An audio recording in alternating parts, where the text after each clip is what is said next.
We are live. We are live. This is the Wrestling for Life Network. This is another live stream. It is Thursday. TNA Impact is on tonight. We are back from taking a TNA Impact break last week. There's a lot going down on the card. We got a contract signing for the TNA World Championship. The TNA Knockouts World Championship is on the line. We got the last match in the quarterfinals of the Knockouts Television Title Tournament. So let's talk about it.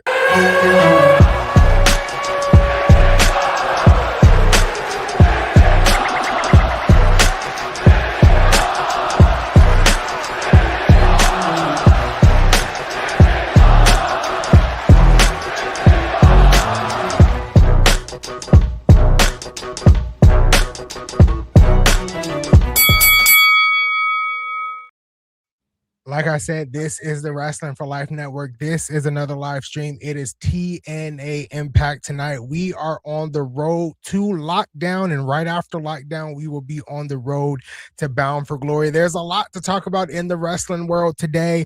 I am not here alone. If you don't know who I am Anthony by Elegance, and that is Big Nick.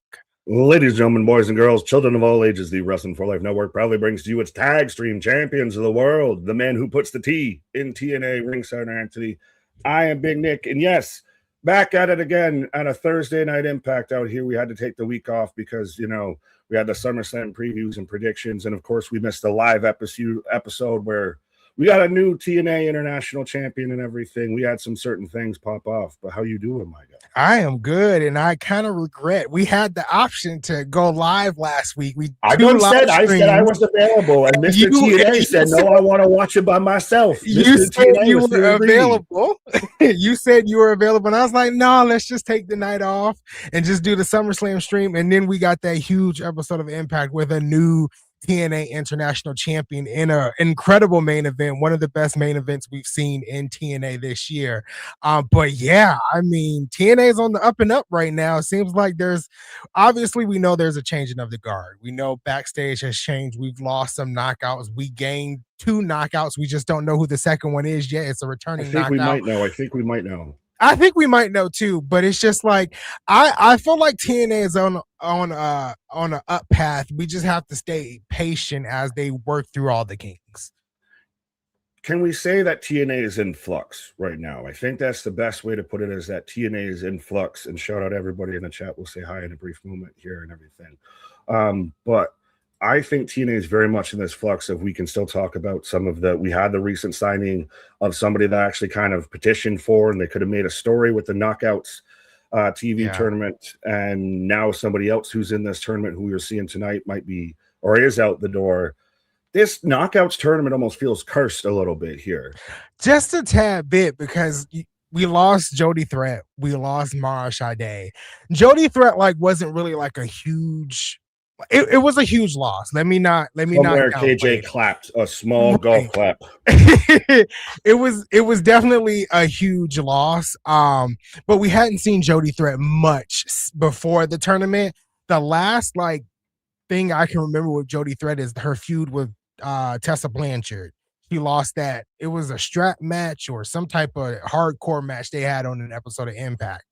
Mara Sade was a little shocking. I do appreciate the news coming out saying that TNA did offer her more money to stay. So it wasn't like they were offering her the same type of deal. They did offer her more money to stay. But TNA can't compete with the WWE, can't compete with an AEW, and the rumors are suggesting she's headed to AEW. We can talk about the AEW thing at some point. We can. I'm just very surprised that TNA would have her in this. And I thought she was projected to win this. Mm-hmm. And you don't have her locked under contract through this. This to me, the Mara Sade thing, and it's because I'm a huge fan of her partially, feels like this is the most lull TNA they've been in a minute here.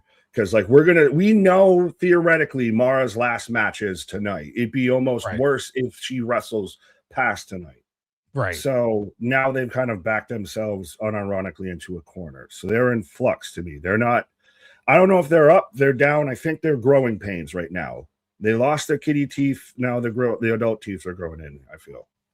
Yeah, I can definitely get with that. I mean, it, it is kind of shocking that like she's in the middle of the tournament. Like you said, she's a favorite. She was a favorite, I should say now. She was a Mm. favorite for everyone to win. Like I thought she could win.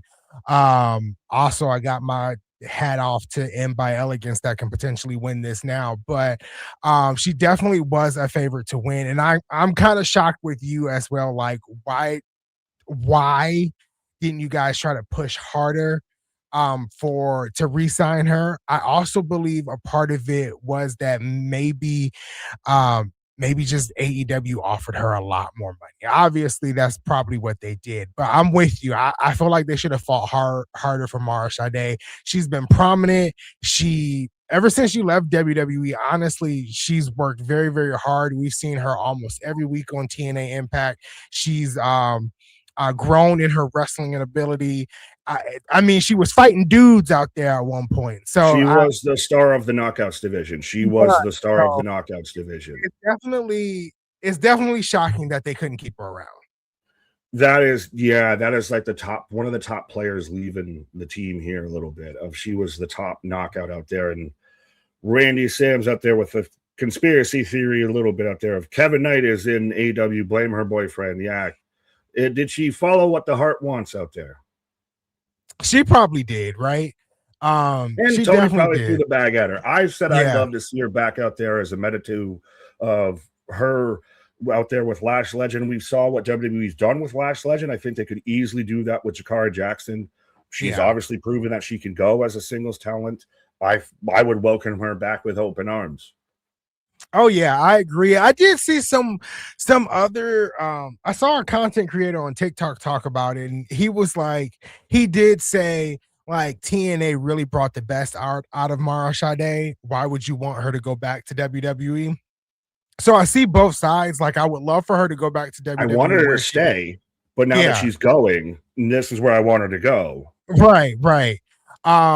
But I do think AEW is the landing spot. Do I think it's great? No, because we know how the women's division is used over there. Yeah, and we'll So probably bring that up again when her match happens. exactly. We should say hi to the people as we got about 6 minutes here. So top three from last night: Spaz, Damien, and ABJ. Shout out the top three. That's all the chats, the jewels, the super chats. The more you chat, the more you get on the point board. All that you get on the leaderboards and everything. And we try and click on as many comments as we do. I know we're got like 2 weeks to recap here within 1 week. Right. So we're trying our best out here to not, talk too much. But Zach, what up? National Root Beer Float Day. You a root beer float guy or you a I creamsicle am a guy? root I am a root beer float guy. I There you am. go. Haven't had And one you in a have a long time, but I specific, am. because you're in the South, you're out there in Georgia and everything. Yes. Do you have a specific root beer that you go to? Um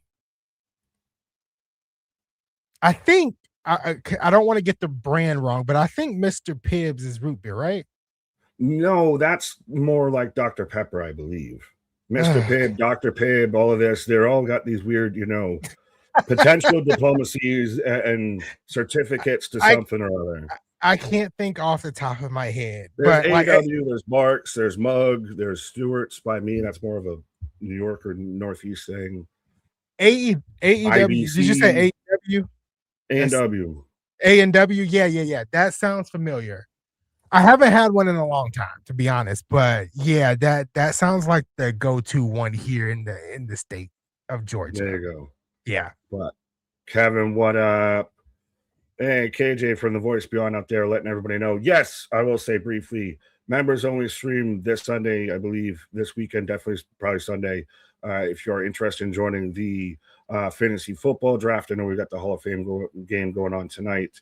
But yes, if you want to join the fantasy football league, make sure you join that members only stream. Make sure you become a member because it's members only and all of that. And we're going to be, setting up the league, that stream and everything, because then next week's the draft.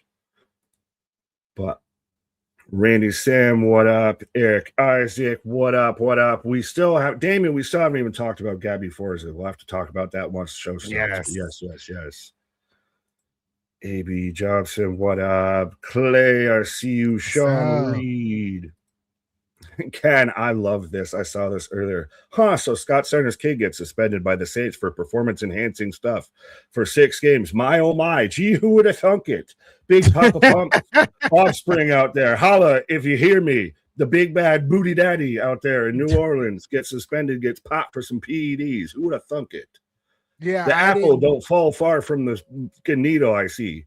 I saw this right before, we joined the stream tonight that this happened. It's crazy. It's not shocking. Definitely, like you said, it's not shocking. But yeah. It fits. Austin Coop out there on the Twitches. Shout out. Panda Pod, I see you. What's up, Panda? Almighty Pop, what's up, guys? Hoping for a good TNA show as ROH is off to a crappy start. Swear I hate being diehard wrestling fans. Well, you keep us covered on Ring of Honor because we only got so many eyeballs and everything at times. Yeah, and sometimes you just got to take a little small break from wrestling. I'm 2 weeks behind on MLP, so I got to catch up this weekend. But it's just a lot that happens. We've talked about on this day, I see clearly. Right, showing up. Yeah. And then we had that huge SummerSlam that I actually enjoyed, which was shocking. But go ahead. There you go. But Devin, what up? Tessa and Sub Jensen chat, hope all is well. Shout out Sean Reed with the 1,000 jewels. Goat trophy. Jeebus out there. I don't even know how many jewels that is. You get paid in shillings and rubies out here, folks. Ant thoughts on Mars AW placement. I'm gonna star that because I feel like that's probably gonna take a minute of a conversation here. Yeah. Jason, I heard Nick burn his scarf after finding out MJF is at the casino at All In. Oh, maybe Friday we can talk about that. But no, I still have the scarf. I'll pull it out for proof. I still have the scarf and everything. I'm not mad. I'm just disappointed. I missed all of Dynamite last night. I heard was it a good show? Because I heard it was. The crowd really, because they were in Arena Mexico, really made it special and everything. Like you could have sat there and Chris Jericho was out there trying to act like it was 1989 again and everything. Okay. And still got over and got cheered and everything. So they were kind of down with whatever. But it is Arena Mexico. It was very much an AEW show. It was very much an AEW. They made it bigger than a Dynamite. But it was what it was. I'll at least check it out. I lost track of time. I was watching this new show on Apple TV called Cape Fear. And when I realized it was like 10, I was like, oh my God, I missed all the Is that just a show based on the movie Cape Fear?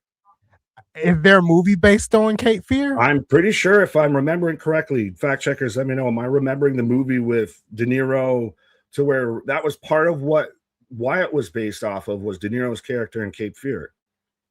Okay, if it is, I'm all in the AMC classic movies because I got the ending of Jaws right now before we get TNA out here, which is some of the best stuff. Of TNA has the best lead-in show. They do because it's just a classic movie. I'm trying to see on Wikipedia if it's based off of that. I wouldn't be surprised if it is, but this is the first time. Read that and I'll read Spaz. Yeah. But Spaz with a $10 super chat. Special plug pause. This week, the State of Wrestling has moved to a special Friday episode. 10:30 Friday night after the first ever SmackDown hangout. Really appreciate all y'all. Peace, love, and respect. See, the respect fits now better with a TNA because it's always, the Booker T, Black Snow when he was doing commentary. Booker T kicking him again. Booker T. Respect. So you are correct. It is based off of that movie. So now I have to I am a nerd. When I finish that TV show. As I have Jason Hotch coming out right now. But yes, so watch the movie Cape Fear. It's an actual really good classic movie and everything like that. It's very much a psychological kind of thriller and everything. And that's a bit of what Bray's character was based a bit on, was De Niro's character in Cape Fear. And speaking of Bray, later on, we may need to talk about some things happening. And then the Righteous put out some cryptic tweets today about others joining them. So yeah, we got a lot to talk about. In his mind. Yes, the scarf is alive. But yes, thank you, Spaz, for the $10 super chat. But yes, all the fuels and all the goose pimples with that going on. I don't know if you have the Philadelphia skyline. Yes. Okay. Yes. And we still haven't even talked about them inviting LeBron. Oh, I think they knew exactly what they were doing with that. I think they knew exactly what they were doing with that.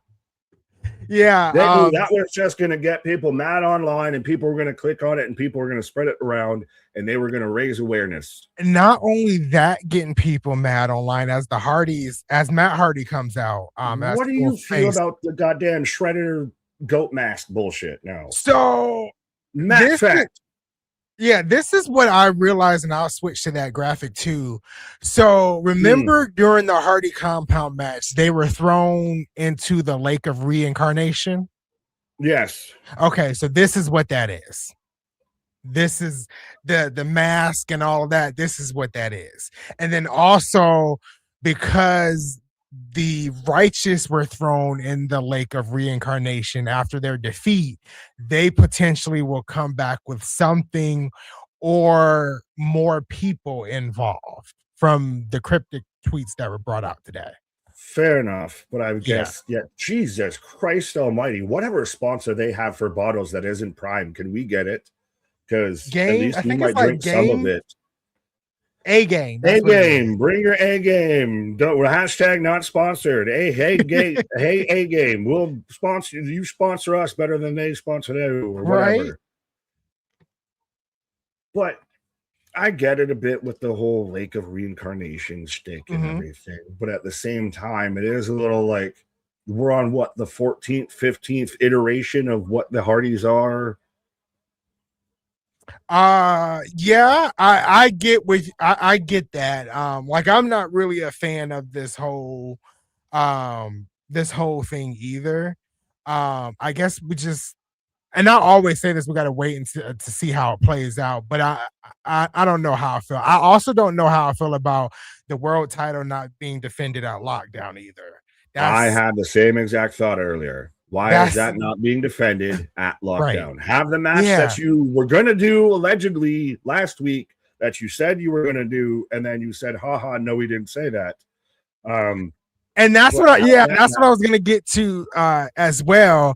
I mean, with the whole LeBron stuff, and then the match that was advertised that it wasn't advertised and all of that, the last 10 days of TNA has been treacherous when it comes to that, at least.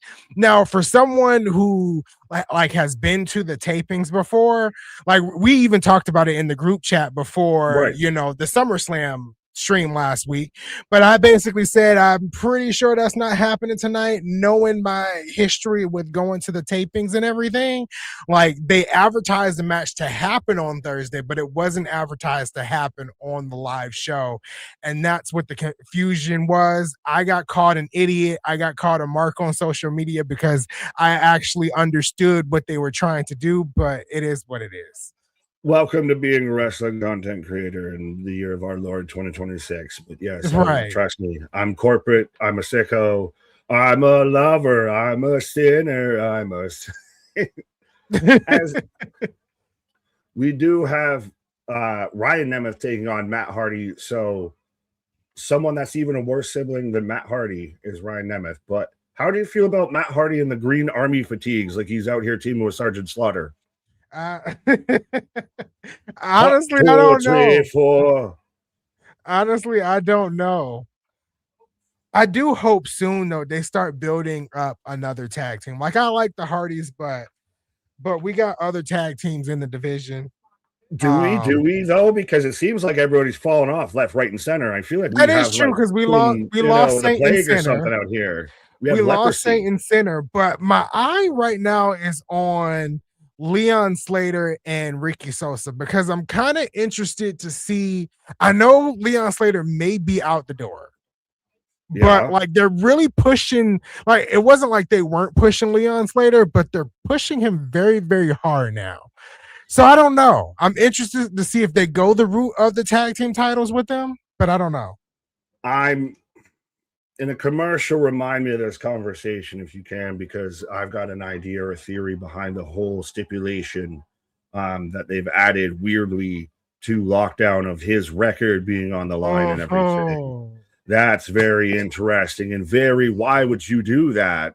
Yeah, that was a little interesting when I heard that.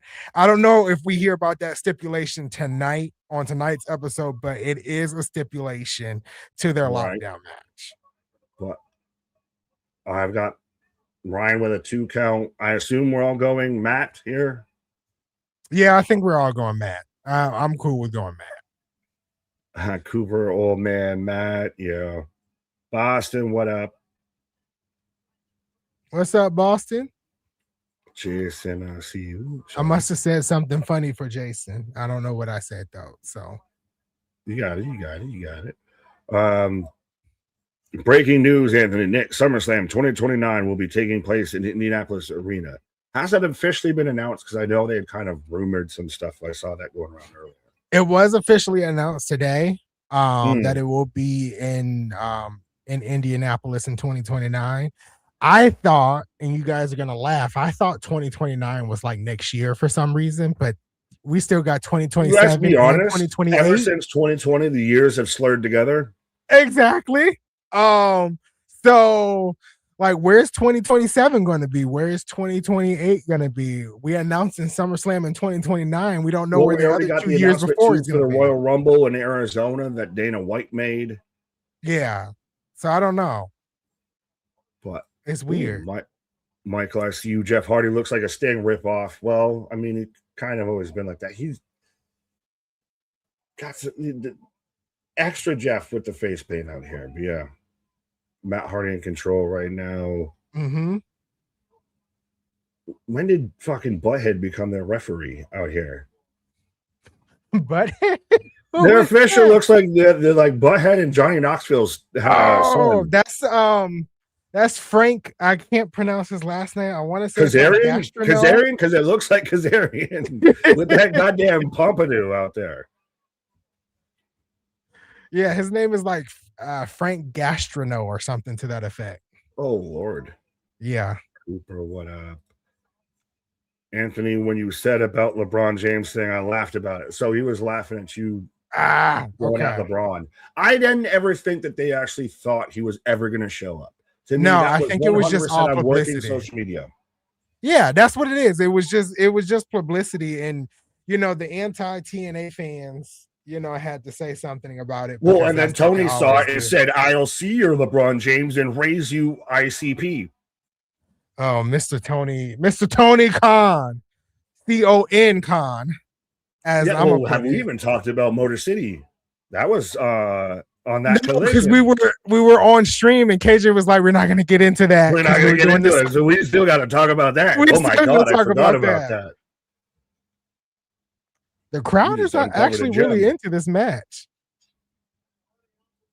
Oh, shoot. Tripped up by Nick Nemeth. Oh, DDT. It looks like he may win. 1, 2 count. Oh, 2 count. So there's like no real other tag teams here. So we got the Great Hands, but one half of them are the international champion and Jason Hotch. Congratulations, Jason Hotch. We got Leon Slater and Ricky Sosa. We got the always present the system. Twist of Fate. That was actually a pretty nice Twist of Fate too. Yeah, it's better than the fucking stunner one that he does all the time. Yeah, that was smooth. That was the old school Twist of Fate. 3 count. Matt Hardy wins. I don't think we have anybody else, to be honest, Nick. That's what I'm saying. The TNA roster feels like it has leprosy at this point. Of people just are falling off left, right, and center out here. Not leprosy. I'm gonna look at the roster page real quick, but my guy, for every 2 people that leave, we're hoping that 1.5 come back. That is true. Like, as much as I want to be positive about TNA. Like, that is true. I can at least say, like, we did lose 2 knockouts. We did gain 2 knockouts. So I appreciate that. A conditional pick. Okay. No, You gained a supplemental draft pick. Oh, we got the Righteous. We forgot about that. So the Righteous was the last one. Well, they shouldn't be feuding with the Hardys because they've been longer than most people's fucking birth. They've been out here 8-9 months as a goddamn feud. So we got, was that 5? Let me count again because I can't count. So 5. The System, the Hardys, the Righteous, that's 3. The Great Hands, that's 4. They still have the Order 4 out there, but yeah, I don't think that's a thing anymore. So 4 official tag teams. That's not great. But Almighty Pop. Oh God, guys, STP has a new member. Who's in the Shane Taylor promotion now? I want to know. I actually like Shane Taylor. I want the Shane Taylor promotion on Dynamite. Give me that on your regular AEW programming. Because I got Zach Brookside, who I don't want on any programming. I was about to ask who was STP. Shane Taylor Promotions. Okay. Oh, and Jason reminded me Leon Slater and Sosa. So that is 5. But still, they're lacking. Well, Damien out here getting into what we're going to talk at one point. Do you think we're going to get the Knockouts title between these two at Lockdown? I think that's what we're leading to. I don't think Wendy Chu wins tonight. If she does, that's going to be an epic meltdown from you, Nick. I actually want to cheer for Wendy Chu over Xia Brooks. But I do think I know it'll piss you off because of TNA or because an NXT superstar will have it, and just because I dislike Xia Brookside that much. It would definitely piss me off if she won tonight. That's the thing is one of us is going to be pissed off. If it's almost one of those, I'll see how I get there when I get there because I want to guess. Can I guess it again like I did the last time? If it's a complete no finish, like there's nobody wins, that would be awesome. Be a draw. I got it right the first time. Can I go 2 for 2? That would be awesome. No contest. It doesn't end with a finish. So, yeah. But I think we do get them at Lockdown. I think it's Elena Black and Xia Brookside at Lockdown. Up next, though, as Damien getting into a conversation we can get into if we want to, but I will say though, it's so hard to say goodbye. Mara out here, we all let's all gather together, all bow our heads. This is obviously going to be Mara Sade's last match as a TNA knockout. It should have been me, Lord. It should have been me. You should have took me. I wanted her so much to be out here. Like I said, I thought she was the star of the Knockouts division. I could see her as the Knockouts women's world champion, not just the TV champion and everything like that. This feels, like I said, the biggest kind of slip through your fingers TNA's had in a while. Yeah, I think and if anybody saw the videos that were posted this week, I said in one of my videos that I saw her as a future Knockouts world champion, someone that can carry the division, the next crop of Knockouts. Mara Sade would be leading that, and yeah, I don't know. This one bothers me just a little bit. Jody Threat bothered me, but this one a little bit more because outside of Jody Threat, I saw Mara Sade really being in the top of the Knockouts division. She felt like somebody that they were going to build behind, that they were going to build upon kind of thing, like that was going to be there for a bit, even with Leon potentially being out there. If you thought maybe a Sosa might be that guy, Mara Sade was that gal for the Knockouts division. Yeah, she really was. I mean, when she signed, she was brought in red hot. They had her team with the Hardys a couple of times. She went into that. The feud might have sucked with Ryan Nemeth, but the matches, like the one that got her over. It got her over. The one at Genesis, the street fight, the Albuquerque street fight, like all of the matches were good between her and Ryan. She went into the feud with Elena Black that I thought was fun, and then we we charged towards this Knockouts TV tournament, and she's the favorite to win, and then now she's no longer with the company. Like TNA had, I feel like TNA had a lot that could do with her, but AEW just was like, we can offer her more money. But I know we said we're going to bring it back up. Like, she's not really going to be used in that division. Me and you both know. Oh yeah. Well, first and foremost, I just high tay of how did they fumble, or is it calculated? I don't know how her leaving the company could be calculated. I think it was. Could it be just literally they knew that they weren't going to be able to afford her? It's one of those. That's what I think. Small market team, and I got the most out of you that I guess I kind of could, which I don't even know if they did. But I can't afford you, so yeah. I think it's more of I can't afford you. I don't technically see this being a fumble because Mara Sade was used heavily. Like, we saw her being used weekly on TV. It comes down to, can they afford her? And apparently they did offer her a lot more money to stay, but they can't offer the AEW money. It's not possible. Fair enough. But yeah, and she'll beat Rio for the fourth rope. I'd actually be looking forward to that. I like fourth rope. But Just Joe, will Mara get used to catering in AEW, get that paycheck from Tony, as Jason's even backing up Devin's comment? Well, look at the good part, Nick. Mara Sade to Ring of Honor. Where's the Iconics? What happened to Myron Reed and the Rascals?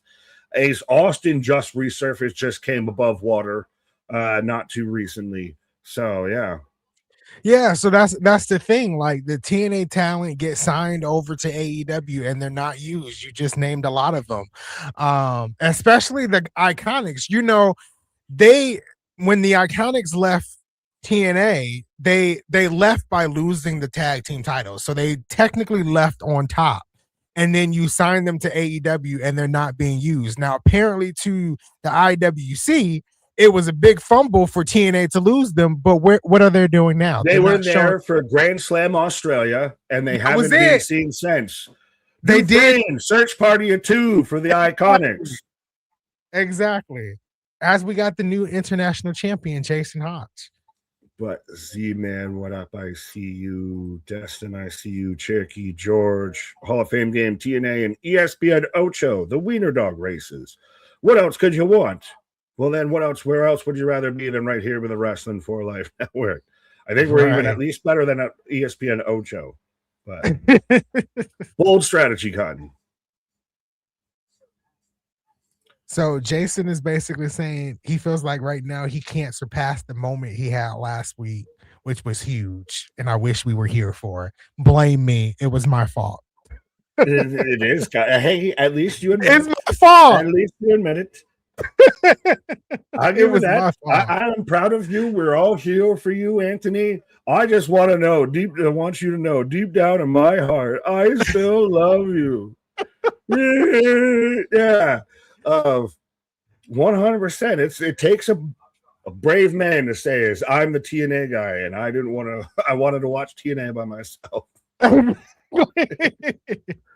Okay, this is the 6th tag team. I totally forgot that BDE and Richmond were tag team, but still, yeah, we have need to more get used for you to remember who they are to see it exactly. But yes, it was definitely my fault last week. So blame me. Even then, I have more fingers than TNA has tag teams, and that's a problem. Damien down here, I do want to click on his comment because he said it a couple of times, but absolutely not. Absolutely not. We do not need Candice Michelle to be added to the Knockouts division. I know she was wanting to return somewhere else. But Kara Hogan, the good Hogan. Good Hogan, Kiera Hogan. I heard some people say Kiera Hogan. I heard some people say she said Kylan King. She said she wants to. Yeah. I also heard some people say Kylan King because she's been out with an injury for 2 years, 2.5 years. Which is the bigger gotcha? Which is the bigger signee is Kiera Hogan? Oh, it's definitely Kiera Hogan. Yeah. No disrespect, Kylan, but don't at me. Yeah. Kylan King is great. She's great in ring. We just haven't seen her in so long. Kiera Hogan has kind of kept herself relevant since stepping away from AEW. And then you get Fire and Flavor back together. So, yeah. Right. As Almighty Pop, I seen you as we're getting Hotter by Elegance, and now we're getting the final Mara Sade entrance. Stroke it in, drink it in, as Almighty Pop saying bye to Mara feels worse than Lola's last match on Tuesday. She was just so perfect for that's the thing. Is she just this is what made her her. I know I was in the kind of vocal minority of thought there was more to Jakara Jackson in NXT. And once she got released, there was kind of some people, oh, we'll see how she shakes out. She took over TNA. Like we were out here now praising her. She should be the face of the Knockouts division. Yeah. I'll say this. Kudos to TNA for helping Mara Sade make a name for herself outside of WWE. Yes. I'll say kudos to TNA. I hate that they couldn't keep her around, but kudos to making her really stand out from her time in WWE. Fair. Yeah, absolutely. Well, thank you, Tay, saying well put. I think we'll both take that. But it's a good thing maybe I can't do a poll because I feel like we'd all want to vote one way. Just can we wake up from this nightmare of Mara's not going to be here? Will we wake up? Exactly. I mean, but yeah. Oh yeah, kind of know what's going to happen, but now this is so weird, and this is why I say this feels like a low TNA moment because we all know what's going on here.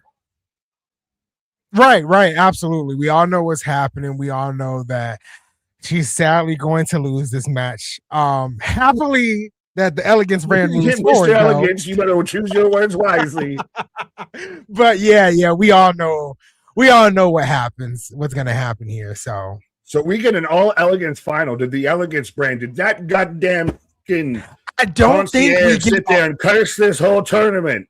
As much as I want that, I don't think we get an all Elegance brand finals. I have a feeling Jada Stone is going to beat Heather by Elegance. I just have this strong feeling that that's going to happen. Well, it would fit the whole purple theme and everything. And I think at this point, she's the only one that can fucking make it out alive. It's goddamn tournament of survival out here. Exactly. Help the company. And I don't think I don't want Indy to be in by Elegance. And not just because I'm a part of the Elegance brand, but Indy to me has not improved since she's been in TNA. How do you feel? Kentucky Derby, who would you put your money on, Aubrey or Indy? Aubrey. Well, I think they both kind of fit the theme that you see where I'm going with out there. They're both galloping along the way here. Exactly.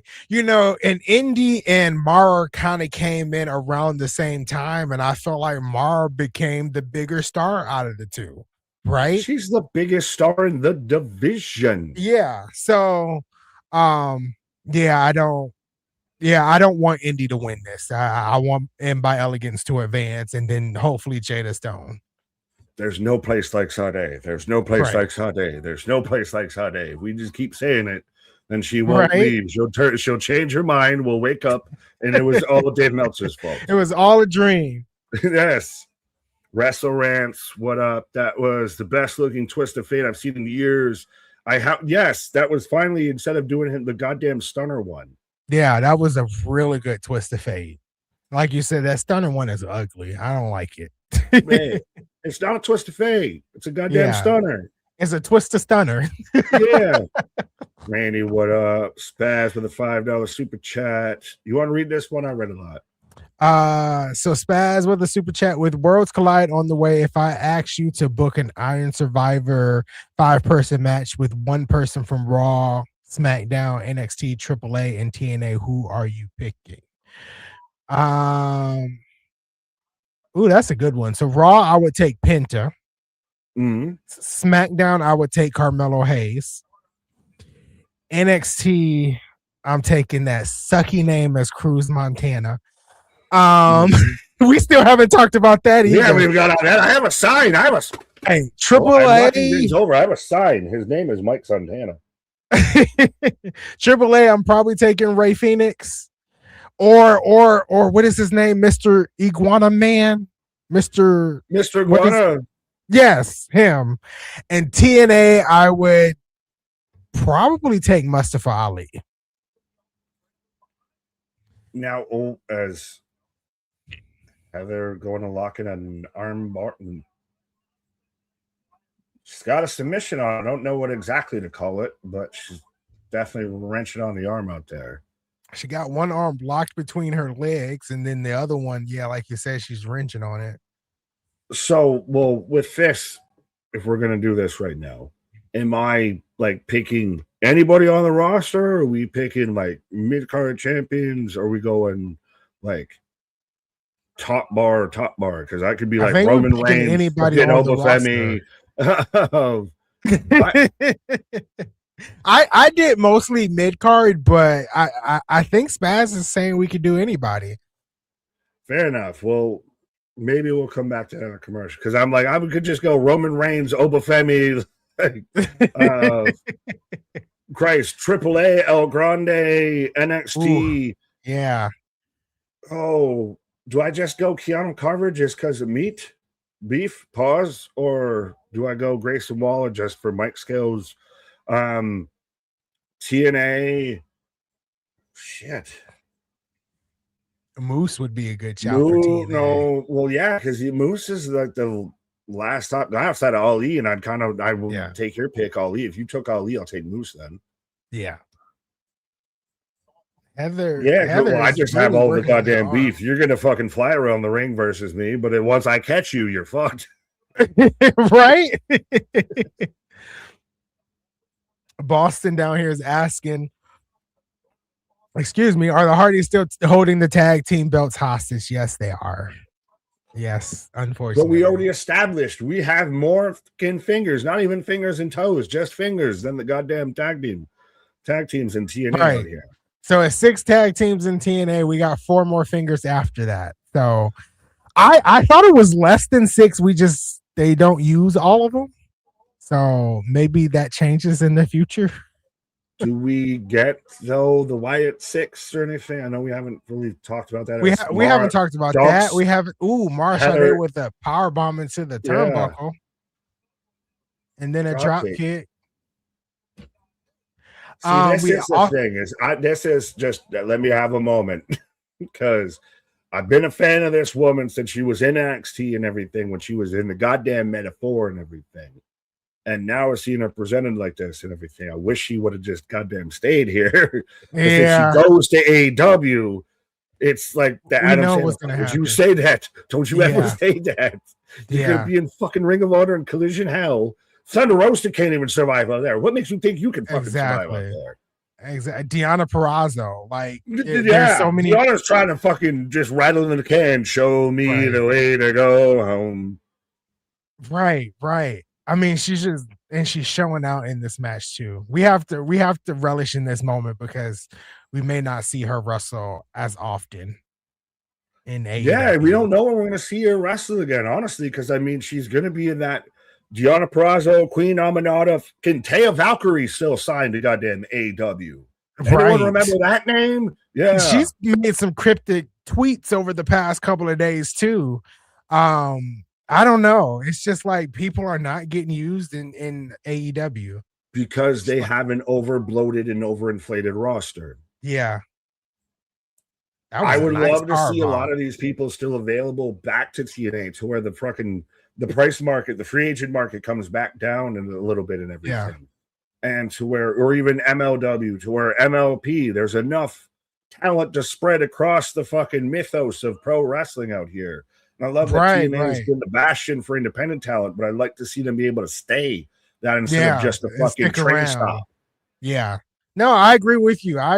This match is really good. I think Martin Sade came out saying this is my last match. That should be in the Knockouts title division. Exactly.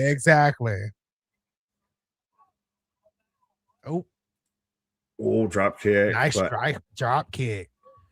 Anthony on Anthony action. Hey, Anthony and Nick, I will be going to WWE show here in Savannah. Hey, Can we get actual Anthony on Anthony action out here in Savannah? I've seen that they're going to be. Is it September or is it this month that they'll be in Savannah? I've looked at going. I just hate that it's a 4-hour drive. Well, maybe you can, if you're linking up with Anthony, and we can get, tag teams and everything. We'll see. Right. And then Heather by Elegance takes the victory, as we all knew. It's so hard. Taking my hat off for Mara Sade. Taking my hat off for Mara Sade. Everybody, just sweaty moment of silence for what was Mara Sade. Hopefully, she continues on into that great WWE beyond as Jakara Jackson once again. Because if she stays as Mara Sade in AEW, I fear for her, Lord. I fear for her of what trials and tribulations might befall upon Exactly. I don't know why I got super fucking preachy there, but it just the spirit possessed me right there.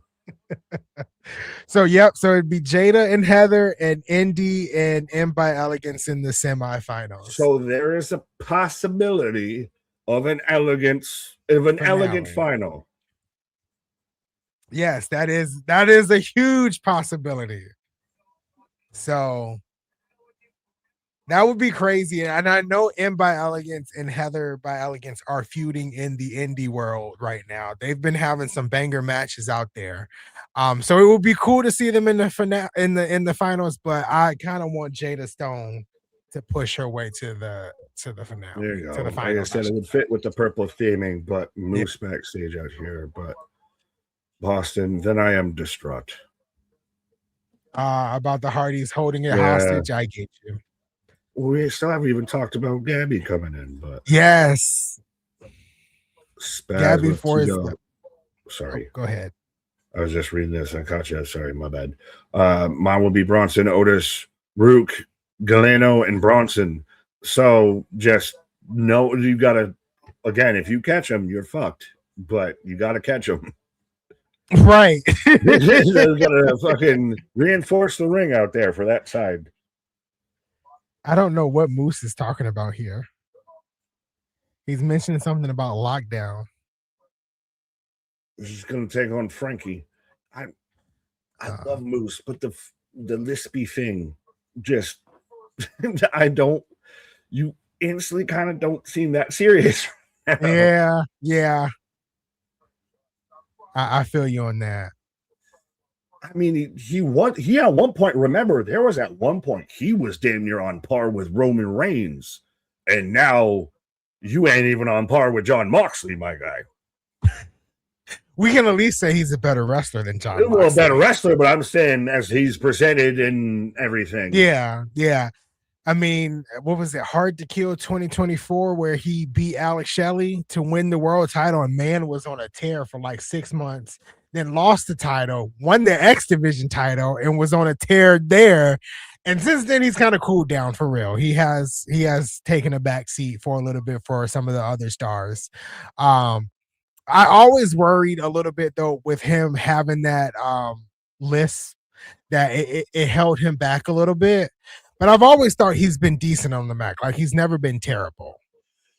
I guess it's more of when he was at that level, when he was out there, when he was going face to face with Obafemi and NXT and everything, nobody gave a fucking notice to it and everything. But now when you're out here taking on Frank Kazarian and everything, it kind of it's noticeable. Accentuates it. It kind of sticks out a little bit more. It's almost like where you're positioned, the more I notice it, because now I don't got the other cool shit about you to notice.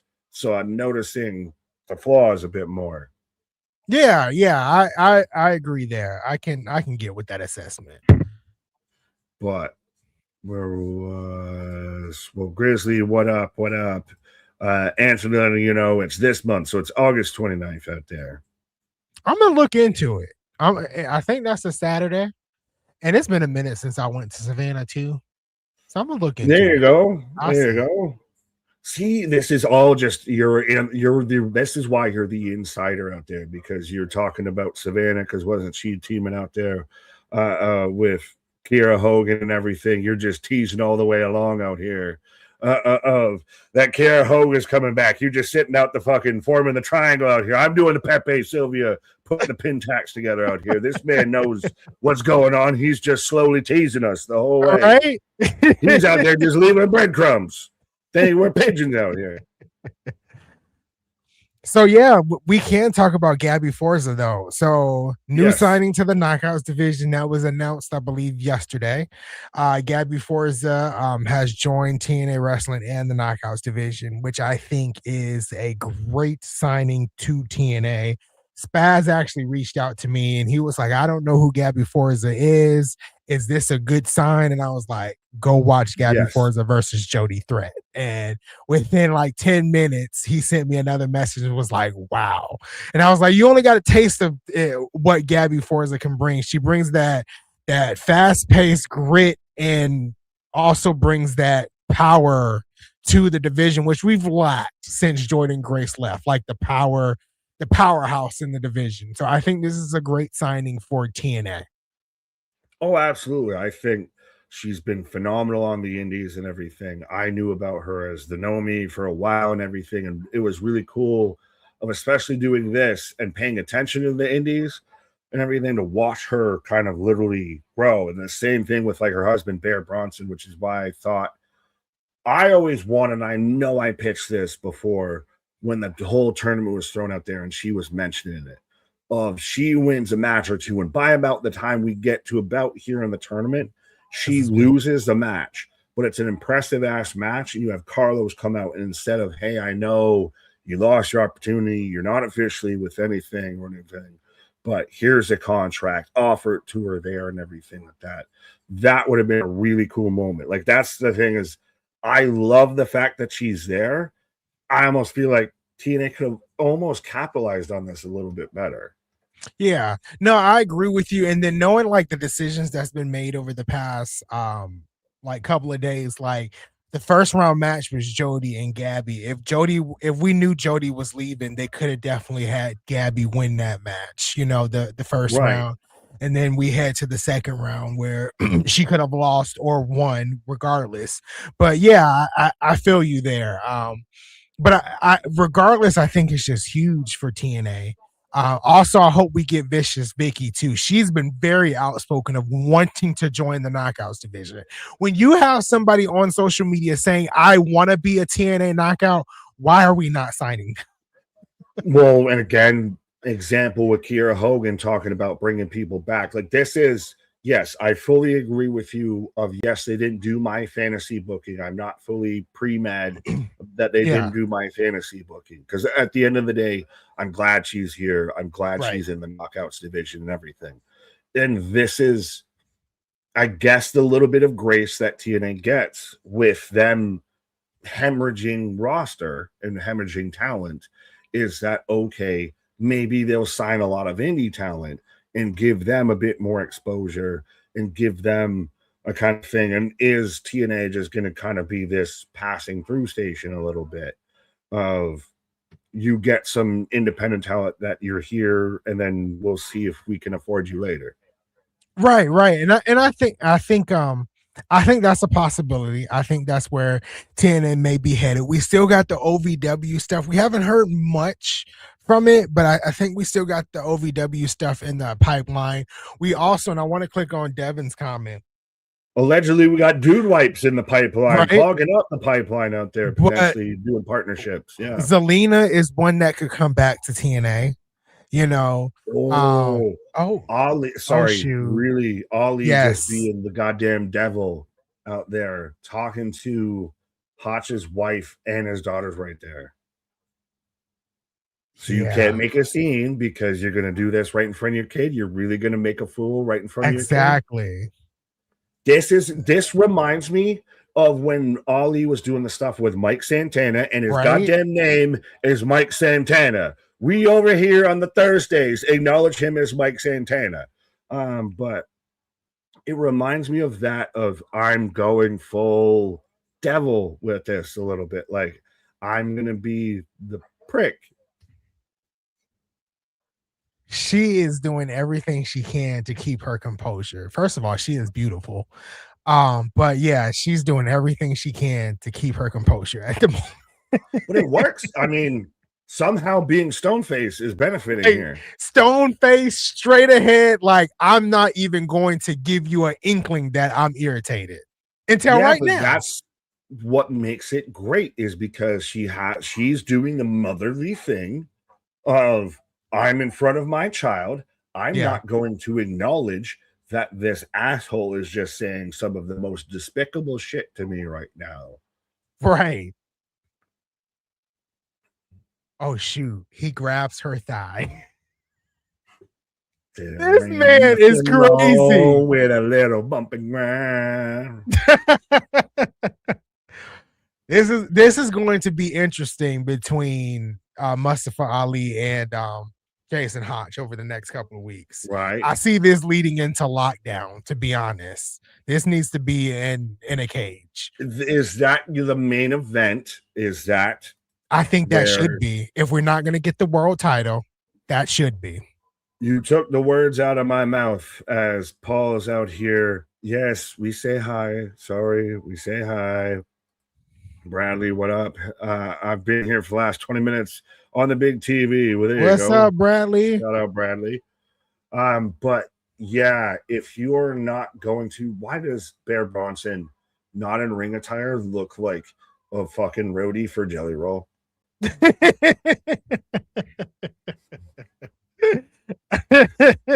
He looks like he's friends with Jelly Roll. Like, I don't know if you know Jelly Roll, but you look like you know Jelly Yeah, Roll. I know who Jelly Roll is. Yeah. No, not you. I'm saying Bear Bronson, not you. I know you know who he is. Oh, okay. Bear Bronson. I mean, it's not out there. It's not far fetched because I don't really know much of a lot of celebrities. So, Well, I think he would have been enough on the wrestling with the Pat McAfee's and everything that you would have known him by a little bit by now. Yeah. No, that's true. That's true. But I can't say I do know Jelly Roll before he showed up in a wrestling ring. I listened to some of his music.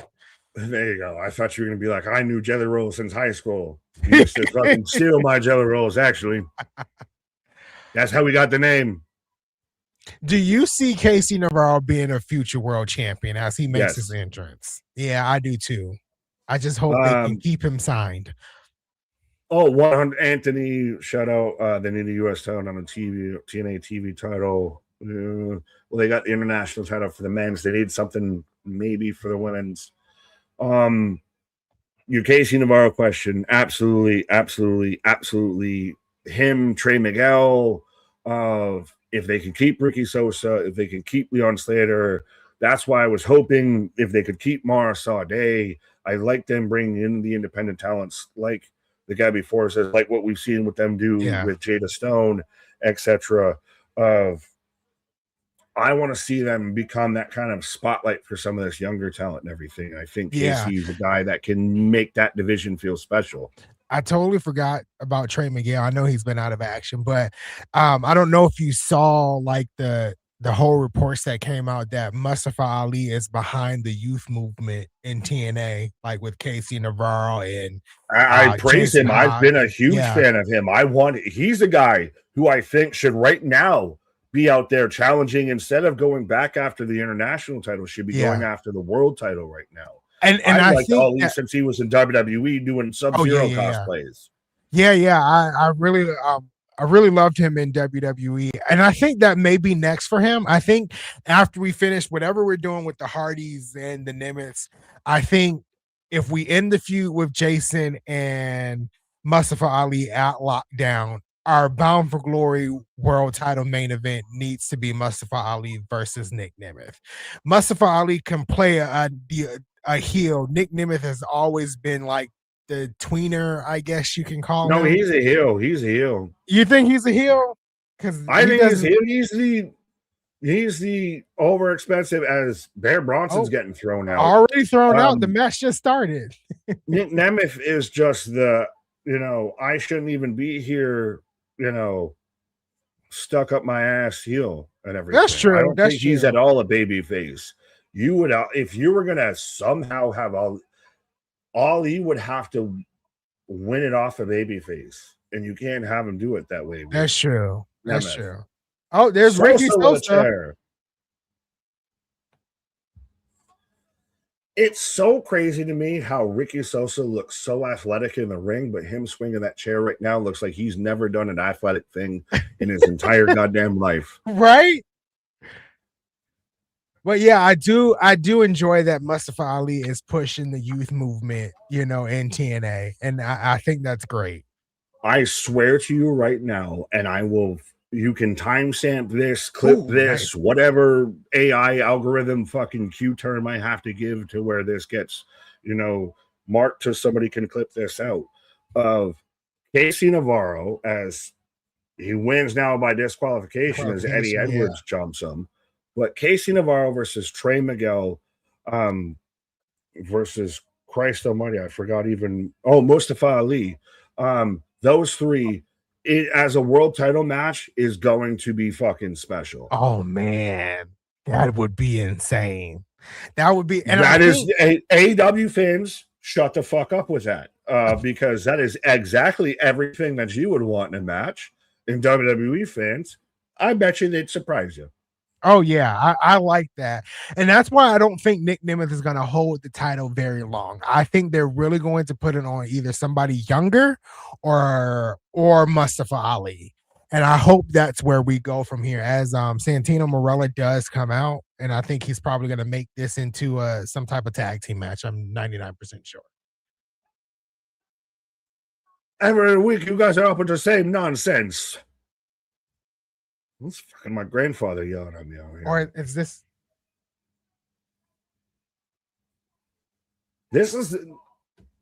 Has Fabian Eichner fallen off already, though, a little bit with TNA? Of like, he came in and you thought he was going to be the guy replacing damn near almost Leon Slater, and now he's a guy that's the friend's friend. He is kind of. They've really kind of thrown him in the background a little bit. I don't know if that's because of all the changes. And then, like, I really don't expect, like, really anything big happening until after lockdown, because I feel like they're still shaking off the cobwebs of what Tommy Dreamer was doing. And I think we won't get the true like change until after lockdown, but they have like for a little bit, they've kind of slowed down on Eichner. Well, are we going to actually get any sort of road dogs or anything like this out here, as they've officially made this a tag match? Yeah. As they do this, I guess I'll untag here for a minute. Right. I know that's not the normal thing, but I'll do it. Oh. All right. As Nick takes a pause here, we are in the this tag team match. It's now tag team match. It's Eichner and Casey Navarro versus the System. I'm gonna go through the chat a little bit. Devin, I know you brought this question up, but I didn't forget about you. How do you feel about Zelina as the former champion? I have a feeling that Zelina may be. I don't know if she's going to be the former champion. It would be cool. It definitely would be cool. I do see her coming back. Also, it seems like her husband, I can't think of his name now for some reason, but Aleister Black. I feel like Aleister Black might be on his way to TNA. So he shedded the Aleister Black name. He also shedded the Malachi Black name, and he went by his old name, Tommy End. To me, that gives a whole new spin and identity on him. I can see him showing up in TNA too. So I don't know. Ronan says tag team match, player. Holla. Damian, who do you have winning this match, Anthony and Nick? I'm taking Casey and Eichner. I think TNA is definitely on this move of pushing the younger talent. We've seen it. Jason Hodge, the new international champion. If anybody did not see that match last week from the live episode of TNA, you missed something special, and it's free and available on YouTube to go see. So yeah. Ken down here says, "Ant, what do you think? What do you think they do with Agent Zero? Maybe I really thought, and this goes back to Tommy Dreamer's terrible booking, but if I can remember correctly, they did Agent Zero versus Moose. And I really thought after that they were going to push Agent Zero a lot. And then he went right back to just kind of being the bodyguard for Mustafa Ali. I really hope they do something with him in the future, especially with, I believe the Order 4 is basically kind of split, right? Um, you got the Great Hands and Tasha Steeles. You got Agent Zero, Mila Moore, and Mustafa Ali. So the Order 4 is kind of split. This is where you make Agent Zero shine. Now I don't know how well he does on the mic. I don't know anything like that. I haven't seen him outside of TNA. Also trying to expand my wrestling horizon a little bit and seeing these guys and gals outside of where they're signed. But Agent Zero is definitely somebody you can use in the ring and could be a future TNA World Champion if done right. Um, what is up, Jake? What is up here for TNA? As TNA is on commercial right now. But yeah, I'm gonna try to go through the chat a little bit if to see if we missed anything.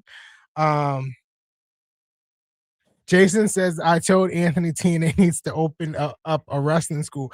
TNA knows how to really make wrestlers shine, right? We've seen Bobby Lashley go through the TNA system after leaving WWE, Cody Rhodes, Drew McIntyre. We know how Jordan Grace was in TNA. Well, she hasn't did much in WWE, right? Same as Joe Hendry, I hate to say. And I hope that's not the same for Mike Santana, but TNA knows how to build stars. And a wrestling school would be great for TNA. Even like a developmental system.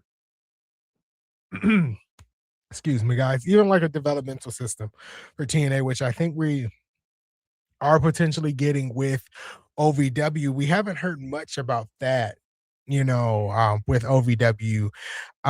But I do think TNA right now is in the stage of rebuilding, rebranding, trying to find its footing again after kind of letting a lot of folks go. So we'll see how that goes. Damien says, give me Tommy N versus Mustafa Ali or Nick Nemeth. Tommy N versus Mustafa Ali would be great. I would love Zelina to come back and seeing Zelina versus Jada Stone or a Zelina versus Zaya Brookside, a Zelina versus Lei Ying Lee. Man, there's some matches that you could really have right there. As TNA is back, Eichner has the upper hand. Just did a little slam there on Brian Myers. Let me see. Anthony down here says, Anthony, my opinion, the NWA world title is the real world champion. What's your opinion? Are you talking about like the real world champion out of all of wrestling?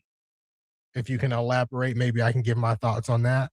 Ronan says, what will be the finalized 2 teams for Lethal Lockdown?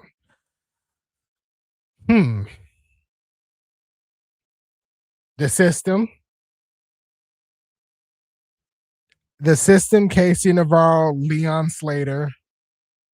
So to be the system versus Casey Navarro, not Leon Slater. I'm sorry, Casey Navarro, Ricky Sosa, Eichner, and potentially UWA Nation. I don't know. I'm trying to think of somebody else. You could have Trey Miguel return and join them. It won't be Leon Slater because I think he's challenging Cedric Alexander for it hasn't been officially announced yet, but he should be challenging Cedric Alexander for the X Division title. And I believe his reign, if he loses, his reign will be erased from the history books, I think. So I would say the system versus Ricky Sosa, Casey Navarro, Fabian Eichner, and they need to find a fourth, which could be Trey Miguel. Or it could be 3-on-3 too. So something in that area. Paul, what is it about Aleister Black where he couldn't get over, even though I thought he was kind of over in WWE? I don't know if he definitely was gaining momentum before his release there. I personally believe Triple Nose just struggled to book him. He did well in AEW. Towards the end, maybe not, but for a good portion of the time he was in AEW, he did well. And I feel like he was picking up steam close to the release. I really feel like TNA could do something with him. As Eichner hits a nasty moonsault there, I think. And they're setting up for the hot tag. Anthony says, yes, out of all wrestling promotions, it's the oldest. I can't turn my back on the promotion that started it all, even though it went down, right? Yeah, I feel the same way. And I'll get to the world title question as Casey Navarro got the hot tag and is taking out both members of the system. When wrestling promotions or wrestling companies take a downward spiral, it's hard to turn your back on them, right? I feel like that with TNA. Like, ooh, nice DDT by KC. 1, 2. It's hard to turn your back on them, right? You want to stick with them through thick and thin, like people stick with football teams, like people stick with basketball teams. And look at me giving sports analogies and don't watch sports. But yeah, I get what you're saying. When it comes to the world title, since I don't know, like, I'll agree with you there. I don't know like the history of the NWA, and I'm good at admitting when I don't know stuff. I'm not going to be that wrestling fan that fakes it till they make it. If I don't know something, I'm gonna tell you I don't know. I don't know the history of NWA. I do know at one point they were partners with TNA, and the NWA title was being used a lot over there in the early days of TNA. But I know the NWA title is the oldest title in the history book. So I would just agree with you there. I definitely agree with you there. Eichner going up to the top rope with Eddie Edwards on the top rope as well. 6 or 7 matches already announced for Lockdown. They're probably on the... Wait. Oh, that was close. Casey Navarro with a splash. That was close. They're probably already announced like on the Wikipedia page, just haven't been shared on the show yet. I do know the Hardys versus the Nemeths. And we got to talk about it too. It's the Elegance brand versus Bunny and Rosemary. Where is Rosemary? If anybody didn't see last week's episode of TNA. Ooh, Boston knee party to Fabian Eichner. Super kick by Casey Navarro. Crowd is on their feet, but Alicia Edwards is slipping in a kendo stick, which could potentially help them. Yeah, there goes the kendo stick. Could help the system win here.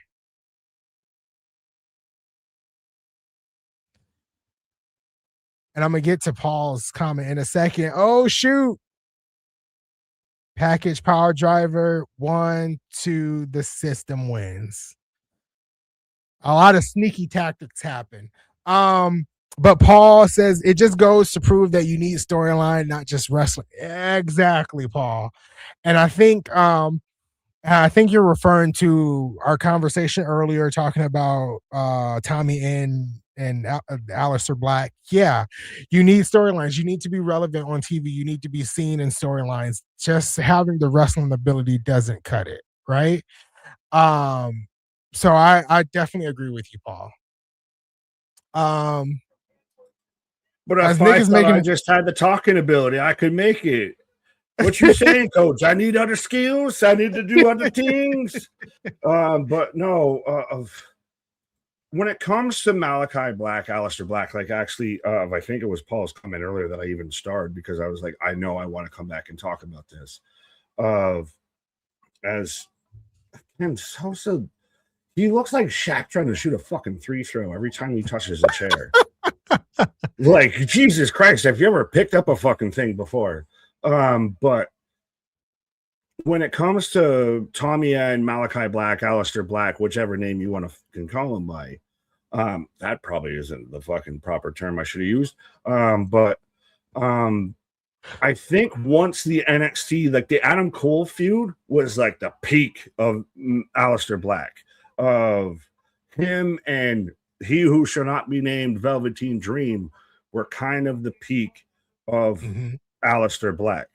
Then he kind of fiddled and middled once they went in the whole 2.0 era, and he went up and didn't do much. Then he went over to AEW, and there might have been a mix of fucking impressions and everything of, obviously, he seemed, even we saw by the footage from the Brawl-In, that he was on Team Punk. So that might have very much hindered and kneecapped him a little bit. I know I was behind the House of Black for a good bit. I have a House of Black flag and everything. That's the reason why Julia Hart is a thing. That's the reason why Buddy Matthews is a thing. That's the reason why, respectfully, Brody King is a thing. So very much, man, you House mentioned of Black it. does owe some, like AEW does owe some credit to House of Black. They just walk out like they're fucking fine. Like, well, it looks like their suits are still drying, but Jesus. I'm a huge fan of the Righteous. This was like the first time we've seen them, and they're so good. This is why I get always lost, and now they're nuts out.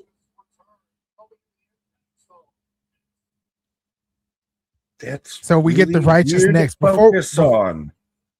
They just focused on them dapping Nux and everything, and focused on it. We still get to hear from them. They're up next. Yeah, that's like I was about to say. It makes me always wish the whole rumored stuff that we thought we were going to get with them with the Wyatts. I do think we're going to get them in team. I know we're going to get Dexter Lumis. Like, I feel like that's like certain. Do we get Gacy? Because Gacy said, I want to be on a TV wrestling company. I do think we get Gacy. I for certain, I feel like we get Dexter Lumis and Gacy. He already got teased with Indy. Right. So I feel like something is going to happen. I'm going to, and then I want to get back to Julia Hart for a second, but I want to pull up the tweet that Vincent put out today. We can talk about it real quick. But while you do that, I'll read Spaz's $5 super chat. Tony, I need to know your thoughts with all this Worlds Collide chat. It seems that TK and his toys suddenly decided that counter programming is bad. No, it's counter programming is bad when it's against them. When they can punch down. Exactly. All the Motor City Machine Guns just so happen to show up on a live collision going toe-to-toe with TNA. Just happened to be just a happy little accident. Yeah. We can touch on this very, very quickly. Tony Khan likes to play the victim and then likes to do suspect things. My true crime mind is on the loose right now. He knew TNA was going to be live. He decided to put, and everybody, all the sickos can say it was the network's decision. It was the network's decision, but we know it was Tony Khan's decision. And then I want to replay that. It was the network's decision. And then to have the Motor City Machine Guns, you had the opportunity to do it the night before, but you chose Collision. That would have been the better opportunity to do it the night before. The same time as TNA. And then TNA did post some not record low ratings, but they much lower than what they were getting. He's trying to kill TNA's momentum. But it's okay when he does it. But then WWE does it, and it's, oh my God, WWE is trying to take over our weekend. I am so happy that WWE. Right. I saw a video on TikTok where someone was saying how close the Now Arena is to I think it's the Allstate Arena in Chicago. Yes. They're about 34 to 45 minutes apart. Both shows are happening on the same day, around the same time. And kudos to WWE for doing that. I'm not even gonna lie. Kudos to WWE for doing that. They're going to infiltrate AEW. They're going to infiltrate AEW City, and they're going to infiltrate the same time that they're on. It is. It happens. That's how the world works. But you know, Tony Khan sees it as a Anthony problem. has fully switched of you fucked with me, so now I don't care who fucks with you. Exactly. Exactly. So, but briefly, I got Vincent's tweet up, but Okay. he says Yes. tonight on AMC, change doesn't arrive all at once. It moves along through the roots before anyone notices. I think it's time that the garden starts growing. For we are many, dig what I'm saying. And then Dutch said something similar, and then he said, like, watch closely because you may see signs tonight. Let me see. Let me see if I can find Dutch's tweet. It says, it's slow. Whatever was waiting in the lake didn't come home with me all at once. It arrives in pieces, but I can feel the changing beginning little by little, day by day. If you look close enough tonight, you may notice it too. So, damn, these fuckers with the goddamn cryptic tweets and everything. exactly. When did this whole generation, it's all our generation, we're all to blame for this and everything. We all love escape rooms and murder mysteries and true crimes and everything like that. The goddamn Wyatt Club has fucking ruined us.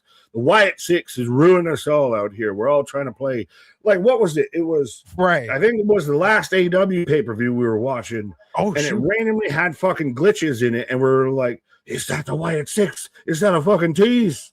No, they're just production issues, bitch. Exactly. Oh, order for us. Yeah, but hot out here sitting there saying you were trying to, do the thing with my wife. Exactly. Security involved, Agent Zero involved.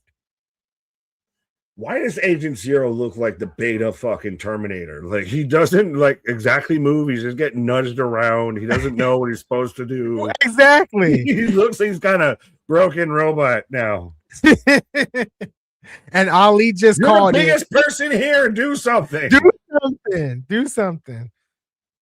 Ali just called it though. He said lockdown inside a cage. Me and you, international championship.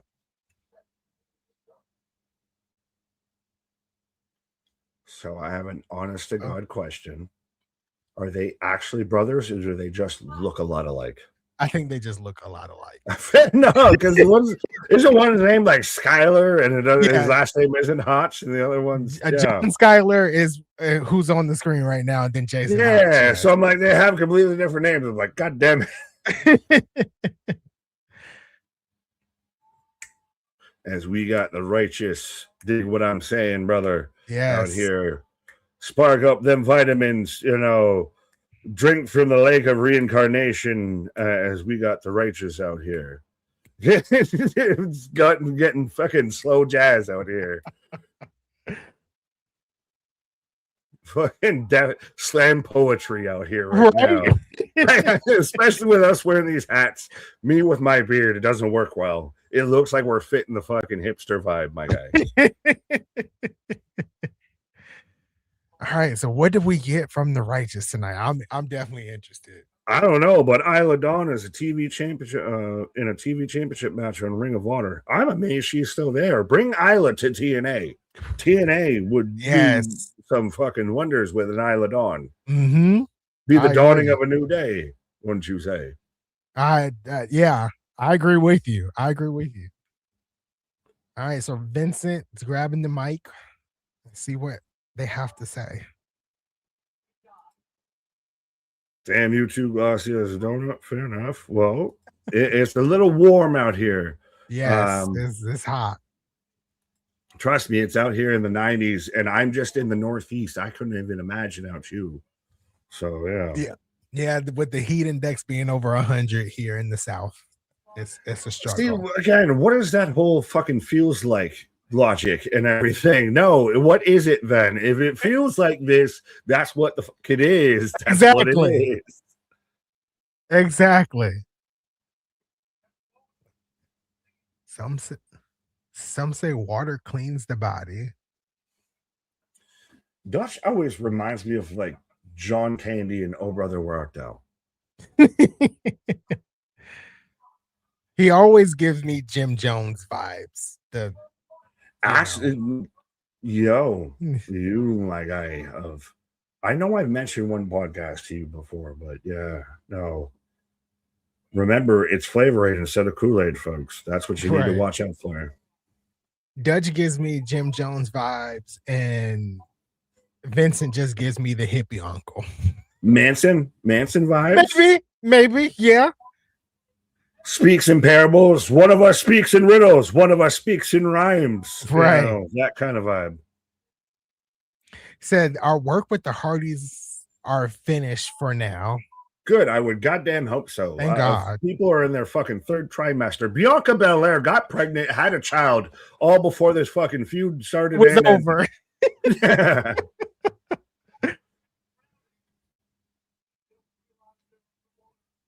People are still drowning, but yet they don't realize they're underwater. Jason just clarifying for everybody out there. No chat, not Dipset Jim Jones. Dipset. The guy who we got his name from and everything like that. Yeah. I would think more David Koresh. I can see that too. For those who don't know, Hueco. House of a Thousand Corpses. That's a commercial conversation. Do you even enjoy that movie or not? Like, how are you on Rob Zombie as a horror director? I did not enjoy that movie at all. Yeah, did you enjoy any of the Rob Zombie horror movies? I liked the first Rob Zombie Halloween. I thought that was cool. I'll give you that. Yes. Yeah. That's about it. That's it. That's it. That's a wrap in his movie. Yeah, you won on the second strike. His name is Jimmy Johnston. Jimmy Johnson, the NASCAR driver.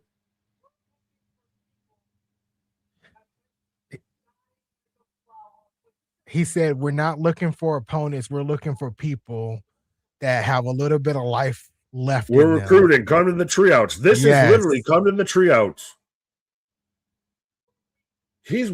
Dutch is wearing 3D glasses. I just realized he's got the aviator glasses, but they're red and blue like goddamn 3D glasses.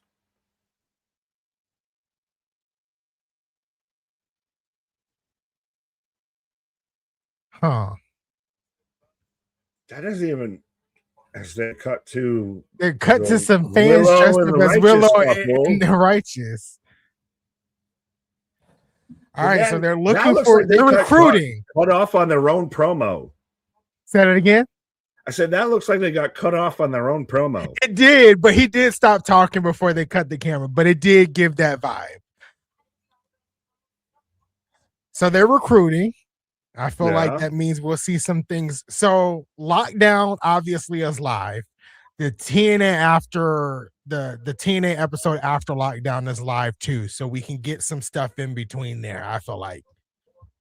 Absolutely. But yes, Niche, the treeouts, like on the longest yard. Absolutely. Come to the treeouts. Come to the treeouts. Oh.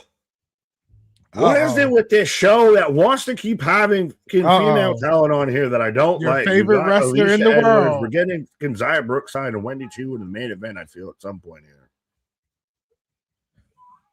I think the main event segment is going to be that contract signing, so we'll probably get that match beforehand. Yeah, fair enough. But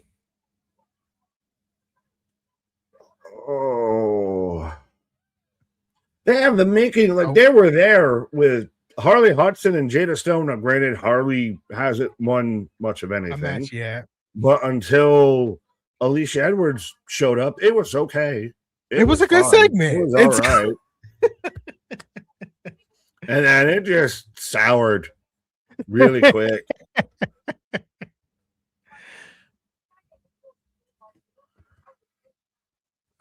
Has Alicia, I know Harley Hudson hasn't really won a match, but has Alicia Edwards won anything ever? I mean, she was tag team champions with Masha. You don't remember that? We don't want to talk about Masha because Masha.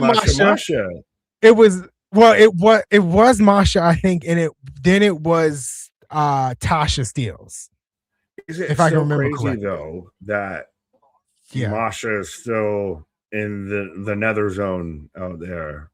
she is. It She was is. that was her going away, the crippling, backbreaking moment, the straw that broke the camel's back with the knockouts division. That because actually we lost her, and then we had the Killer Ash Kelly. thing. We had the Ash thing at the same time. Ash relinquished the Oh title. yeah, fair enough. So I was gonna go with Killer Kelly went left too. and then Killer Kelly left too. I think that was because we were still kind of floating on thin ice when Jordan Yeah. left. So yeah, and then you Did lost Jordan 2 not give the years rub with. to Masha though? Say that again. Did Jordan not give the rub to Masha? Jordan gave the rub to Masha. Then Masha dropped the title to JC. Then Ash won it from JC on an episode of NXT, or was like at one of NXT's premium live events. And then it was shortly after that where she relinquished the title and stepped away. And then in the midst of all that, the stuff came out with Masha, and the knockouts division was leaning heavily on the NXT stars. That's when Kalani Jordan held the title. And then, yeah. So you're right. It was Ariana around that. Grace. Yeah. It was around that time. It definitely was around that time. But was that the straw that broke the camel's back when it came to the knockouts division a little bit? I feel like it was. And right now we're trying to find our footing again. And I don't know when we will find the footing, but they're trying. There you go. Because you're the best around, as I. But I'm gonna let you. I'm gonna take a pause here and let Nick handle it for just a second. There's Anthony is taking a pause for the cause. He's got to sit there and recalibrate himself after the righteous and everything out there. And again, very much like he was even saying, the knockouts division kind of has to recalibrate a little bit as to who, what, where, when, and why, and everything is. I think we're still going to get AJ Francis versus Hometown Man out here. It was advertised. We've still got about 40 minutes or so. But Julian, I was at Heat Wave where Ash won the belt. Fair enough. Shout out. Yeah, the knockouts division at one point was here. And I do respectfully feel like it's kind of getting around here. Now, granted, I also think the NXT, I'll go Grace well. The NXT men's title belt was about here. Now it's out here. So I think both kind of need a refresh. And I think that's even why it's very interesting why the biggest conversations are about who could be leaving, who could be going into the TNA knockouts division, I would say. Nick, can you bring out the yum yum buttons for Harley Hudson? Fair enough. I will. It's been a minute. They've been locked away. I'll pop off the yum yums here for a minute. Yum yums, yum yums, yum yums. It's really weird to do that as I have an ASPACA commercial right now. So it's like, in the arms of an angel. Yum yums. It's just such a juxtaposition, but no, TNA Thursday and Tuesday are the nights for the yum yums out there. And again, now we're going to be a few yums short with Mara Sade leaving, Jody Threat leaving. It's so funny because Jody Threat leaving, KJ's probably laughing and clapping, except, she's going to show up in MLP. But me and Anthony were out here fucking in moratorium for Mara Sade leaving. So it's going to be interesting. And I really like the idea of Gabby Forza getting involved. I really do like the idea of if TNA starts to become this home for independent talent, of maybe it is as Lena shows up, maybe Tommy End, if he's run out of options, shows up in TNA, all of that. If Christ, who's out there still floating and everything? Well, I know our buddy Manny out there, who I know has been at the tryouts and everything for TNA, has had a dark match or two for TNA. If he's out there, if Big Trouble's out there and signs with TNA, I like the idea of TNA bringing on a lot more of the independent talent and kind of giving them their moment to shine, because they know they're going to have to be fiscally responsible a little bit. Like, they don't have Tony Khan Play-Doh money, but they also, as Allie's still trying to search for Rosemary, but also they only know they have so much to offer, so they only can do so much.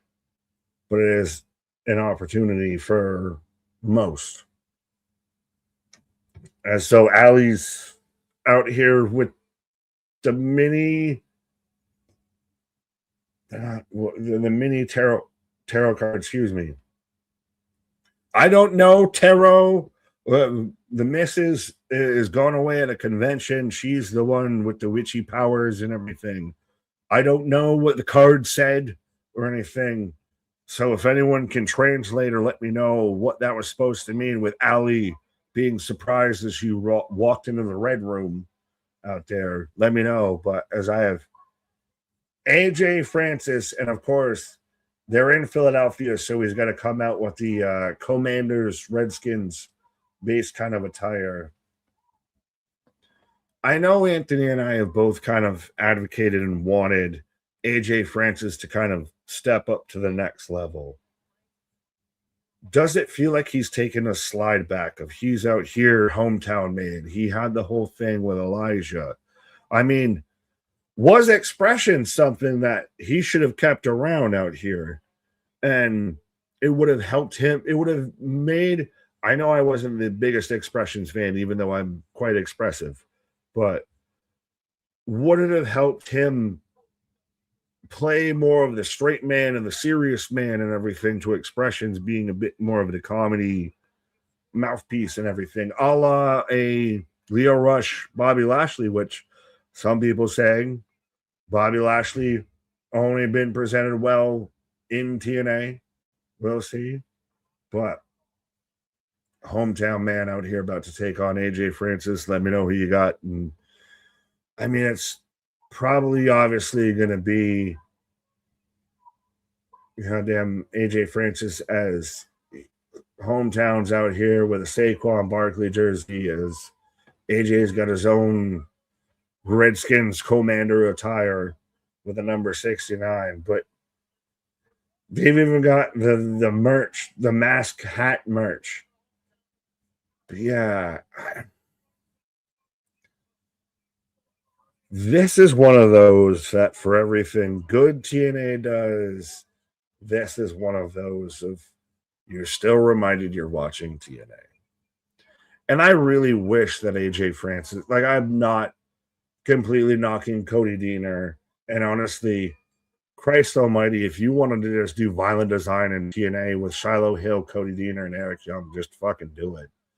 But AJ Francis feels like a guy, as he's got 69 on his jersey, as he's messing with the Barkley jersey, because of course, as he spits on it, we got to do the uber generic, uber hometown guy versus anti-hometown guy story. And this is where I'm saying I feel like AJ's slid backwards. Elijah with the Pinterest fucking guitar out here. Why did he duck like that guitar was going to shoot him? No. What the fuck was all of that? Okay, so this somehow might be the crash out of the goddamn night, because what the fuck was all of that? That felt like a goddamn fever dream. I know I'm on the vitamins and everything, but yeah. So hometown man comes out giving the merch to the kids and everything.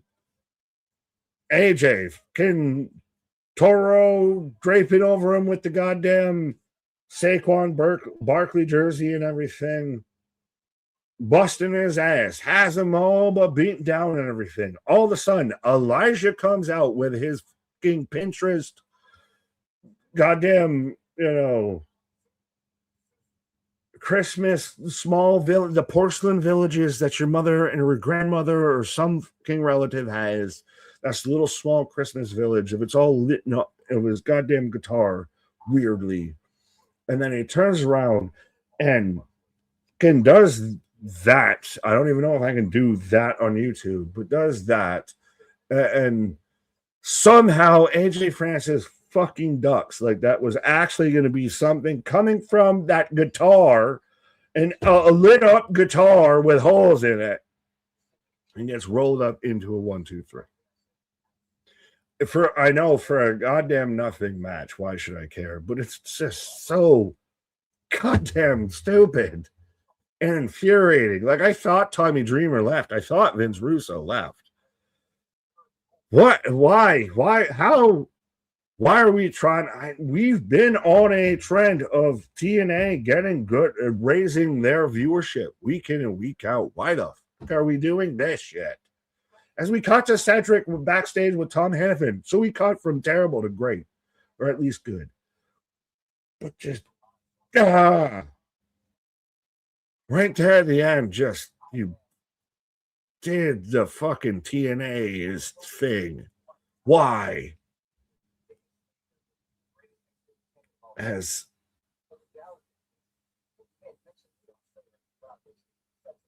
Cedric even saying, you can't mention Leon Slater without mentioning Cedric Alexander as speak of the devil and he shall appear as Leon Slater appears.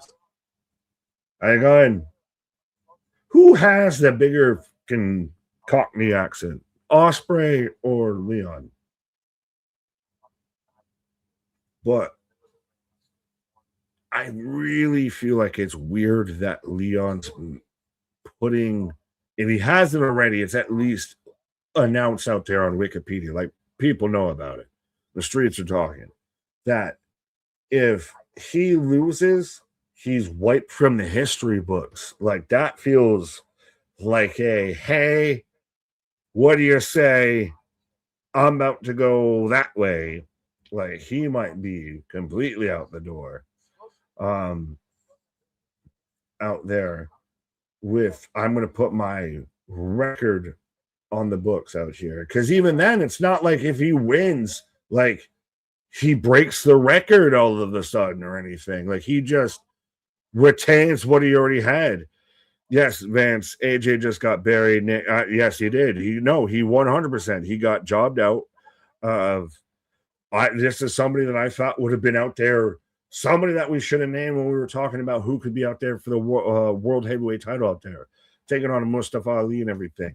If you would have had expressions, again, being his kind of comedy manager, his kind of herald, before AJ Francis comes out there and is actually serious and actually plays into the fact that he used to be a fucking NFL player instead of just, I'm funny and I do some kind of shitty raps.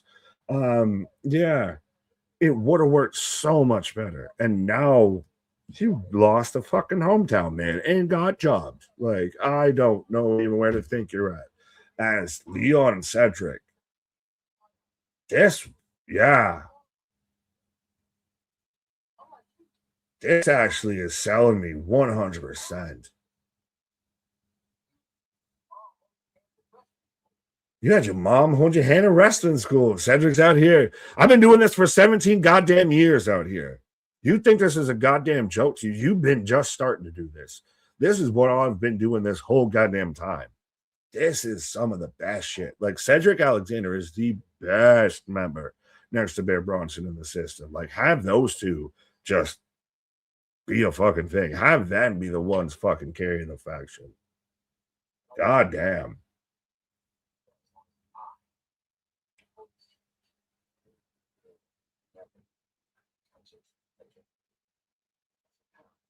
Oh.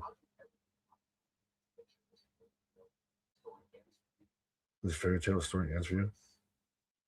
So now they are mentioning to where they're going to erase every bit of you having this. So now, if you want this, you got to put your whole history on the line, your whole goddamn lineage out there. That was really well done. I will give full marks to TNA because that was really well done. That I know we kind of thought where they or knew a bit where they were going to go to that stipulation. But yeah, that was really well done. That do I want to dare say that started to dance towards that? I have to beat you, Rock. I have to. Just one more, maybe. Kyle, Nick, do you agree SummerSlam was better than WrestleMania this year? As a collective, yes, ish. Yes, I will stand on that, and probably the Golden KJs, the 4-life at the end of the year will probably stand on that too. But overall, yes, because collectively they were better than it was more of a one-night affair with WrestleMania. And I would also, would you loop in that the Raw after SummerSlam was better than the Raw after Mania? I would, if you're going to make me take that deal, I'll make you take that deal. How about that? Let me know. Vance, your favorite is up next. Wendy time. Well, that might be a time. Gee, I don't know if I need to do. I might be a little bit parched. Do I need to grab a snack or something out here? Do I need to, something might come up missing or something I'm right about now here and everything. But I almost want to take Wendy over Zaya, even though I know there is not a snowball's chance that they're having her drop that title before they get to lockdown. But it's almost just in this atmosphere, in this scope, Zaya Brookside, I disdain more than I do Wendy Chu. And also it made Anthony upset because, a TNA or an NXT superstar has the TNA belt. But I mean, can I hope for a no contest there? But we'll see. I knew going into tonight's stream when I saw this on the previews and everything that I was like, I have to prepare myself for this. So we'll see. There's gonna be waterboarding out here. I'm predicting Elena Black versus Zaya Brooks. That's what I'm saying. So that's why I don't think, as much as I would pick Wendy Chu. I know, mark this moment in time of, there's one small step for man, one giant leap for Big Nick Kind.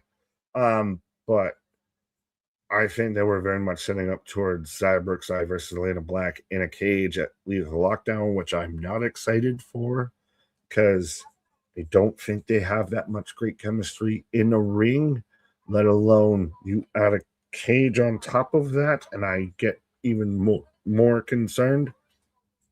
Yes.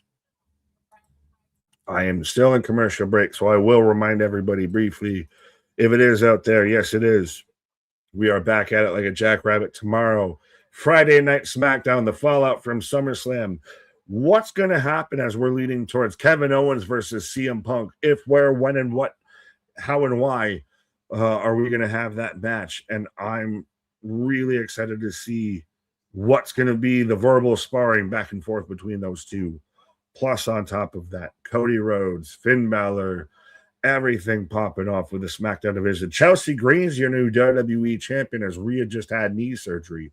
So Rhea might be out for a while. Does that in turn become a permanent title out here?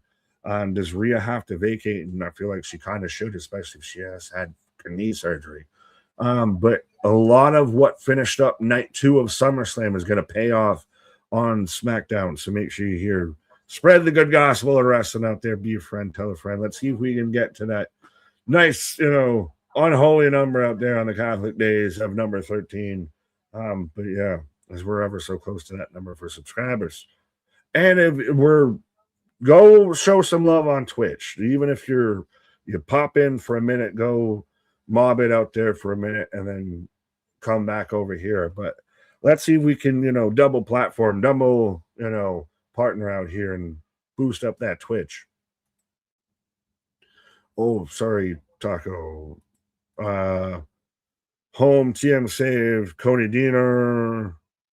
Hometown man saved Cody Deaner career. He made a silly gimmick work and got it over. Yeah, but Cody Deaner could have just still been Cody fucking Deaner. Like, it was fun for a while, and then we all now know it's goddamn Cody Deaner. So now it's overstayed its ha-ha-iness. It's overstayed its pre-showy jokiness a little bit. Yeah. It will, and I'll say prime example too is goddamn Frankie Kazarian out here. The king of wrestling, the king of wrestling. King Frankie Kazarian out here is overstated his goddamn welcome. Nick, thoughts on Netflix cutting Becky's comments on Liv? It's really weird of Netflix to do that with that, especially with it being Netflix. But they've also done the whole my name's blurry face when anybody's got some color or anything. So it's weird that Netflix is the what. Well, is it even Netflix blurring it, or is it WWE knocking it off so Netflix doesn't call them on it? But a man who always calls me on my stuff out there, Anthony, how you doing? We back close to the main event. Shout out to Vincent who just commented on our video that I shared on Twitter. I shared the clip of us trying to decode his tweet, and he laughed at it. Let's go. Shout out again, friend of the channel. We dig what I'm saying, bro. Right. Dig what I'm saying. Oh, I might have to. If you want to dip, you have all. I'm gonna just briefly. I'm gonna do a quick little dap here for a brief moment out here. Just Well, and Randy, I wanna know. As Nick takes a quick pause, we do have the Knockouts World title match up next. Wendy Chu versus Xia Brookside. Obviously, don't think this is going to go long because we still have the contract signing between Jeff Hardy and Nick Nimitz for the world title, which is going down next week. Lockdown, though, shaping up to be very, very fun because we got Ali versus Jason Hotch. We got Moose versus Frankie Kazarian. We got the tag team titles on the line. Still unsure about that. And then we got the Knockouts tag team titles on the line. And there was a vignette played before we got to the hometown man match, I think. And we still don't know where Rosemary is. So that's huge. Like, where's Rosemary? I don't know. Xia Brookside is making her way to the ring. Boston says, can Vincent decipher why the Hardys are still tag team? I don't know. Man. That made me laugh. Damien says, I hate that you have to escape the cage to win with Moose. Oh, so they have to escape. I know we're still waiting for like the stipulations to come out. So they have to escape the cage in their match. Okay. Weird. Especially with, I don't want to say weird, like that's usually how cage matches work, but like Moose agreeing to that scares me because if anybody knows, Moose is afraid of heights. So that man wants to escape the cage. Kudos to Mr. Moose there. Juan says a feud so intense it has to end inside a cage. Correct. I feel like that's where we're headed with Mustafa Ali and Jason Hotch. I don't know why I struggle remembering that man's name. But Jason Hotch, I think that's where we're headed there. Get your predictions in for this match. Will it be Xia Brookside? Will it be Wendy Chu? It better not be Wendy Chu. But I also feel like this is going to end in a disqualification of something happening. I don't know. Boston says, I would love to be a fly on the wall in TNA Creative, and when they decided that leaving the belts on the Hardys was a great. I don't understand why the Righteous are not tag team champions. I really, truly don't understand that. But I guess it's not meant for me to understand. And or us to understand. I hate it, but I don't know. Grizzly Bear down here says Wendy Chu wins.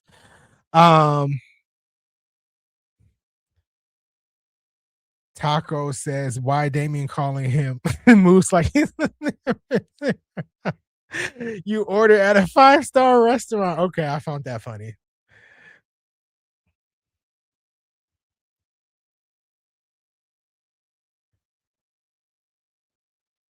All right, match is starting. Sorry, I was looking at my phone. But match is starting. Wendy Chu versus Zaya Brookside. I've always liked Wendy Chu, but like Wendy Chu seems like she's grown a little bit more since the last time I've really seen her in the ring. So I'm interested to see if she sticks around with TNA for a minute. Boston says I need to know their process behind this. I agree with you. The Hardys are the Chris Jericho of TNA, and Vincent, if you're watching, you can tell them Boston Hammer. All right, so it seems like TNA is heading back to commercial. As the Knockouts title is in the line. I feel like tonight's episode has been really, really fun so far. We're an hour and I can't tell math. Hour and 40 minutes in. Yeah, hour and 40 minutes. And I've really enjoyed tonight's episode. I feel like they're going to obviously rush this Knockouts title match, which is okay with me. I just hope they don't rush the contract signing, and I hope the contract signing is really good. But tonight has been a solid episode with TNA being on commercial. How are you guys? Early ratings. How are you guys feeling about tonight? I've really enjoyed tonight. Over under, who goes to the table for the contract signing, Nemeth or Hardy? So I guess give you the benefit of anybody with the last name Nemeth or Hardy. I guess you would consider this the go home show before the big match. I don't think they advertised for last week. I'm telling you, I've seen it that they advertised that was going to be on last week's show. I think Nick goes through the table because I think Nick retains the title. Yeah, he goes over. Yeah. On. Yeah. I don't think they have two belts, Jeff. I don't think that's happening. Right, which also, yeah, by the way, shout out, I guess, hi, Vincent, but also proof of concept out there that we are the wrestling stream that even the wrestlers watch while we're live and while they're technically live. Did he just technically walk backstage through the curtains and then see our clip and everything? If we're going by their timeline that they established. Right. He just saw it. That means he just saw it while they were walking through the curtain. But no, I heard you say that the Righteous should be tag team champions. They should. And I don't know if I know about that. I think really? They should have been at some point. But this feud has gone on for quite so long that I don't know if it even needed the belts. Like, did this feud move past needing the belts? I think what really deterred me from everything is I feel like not the Righteous Deletion, but the Wicked Garden match. The title should have been on the line. Flower. I think the title should have been on the line in that match. Yeah, well, wasn't it it's again TNA with their goddamn false advertising. It was advertised as a title match, and then the Righteous Deletion was right. The Righteous Deletion was advertised as a world title match, and then they changed it midweek. The Hardys made a video and they changed it. But the Righteous not the Righteous Deletion, the Wicked Garden, the one that happened back in May-ish, I think, that should have been for the titles. And I feel like that's when the Righteous should have won the titles. Then I would have been okay if the Righteous held the titles from that Wicked Garden match to the Righteous Deletion match and the Hardys win it back. But having this 8-month feud and the Righteous never touching the titles is a bother to me. I will concede that point to the floor, Senator. But as I see, I thought you were going to debate me. I was wanting you to debate me, but okay. Well, no, I'm sorry. I fucking agreed with you. I'm sorry. You made a good point, Your Honor. Listen, trust me. We can find plenty of to debate about if we really want to. Don't challenge me. That is true. Don't fucking smite me, almighty smither. Yeah. But Taco, why we caps locking in the chat? Because we can't pop locking on stream. Because I guess Jobson's doing his best Ric Flair impression. That man speaks in capital letters. Right. I forgot this match was still going on. It came back, it went to commercial, so it's like, okay, commercial. Yeah. Slide back in and everything. Fuck, this match is still going on. I was fully aware that you were probably taking a pause throughout this entirety of the match. I wanted to, and then the goddamn commercial. I was like, all right, yeah, no commercial. I won't be that guy. I don't think we got too much longer because we still got that contract signing. So. Well, that's the thing, though, too, is it's again, yes, it is very cool. Shout out Vincent again. Yeah. Spreading the good gospel out there again. Friend of the channel has shown love to the fucking streams before, so I guess dig what we're saying. I guess we're down with the Righteous. Maybe that's what we're gonna do. We're gonna be part of that whole faction out there. But Wendy Chu with a neck breaker. So have you come around with Wendy Chu? Because I feel like she's improved. Has she improved? No. Okay. Well, no, you asked. Fair. Well, no, I answered. You asked, had I come around on Wendy Chu? And no, I've been around the world in my but no, I still just.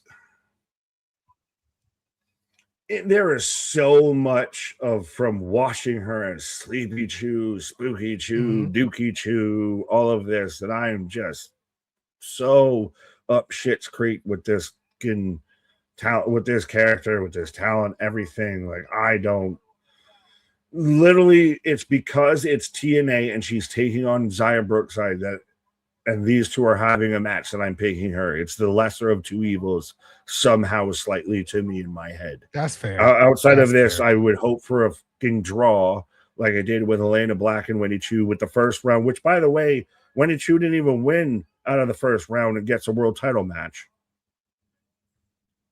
Ooh, that was close. And almost beats your champion. She almost beat her.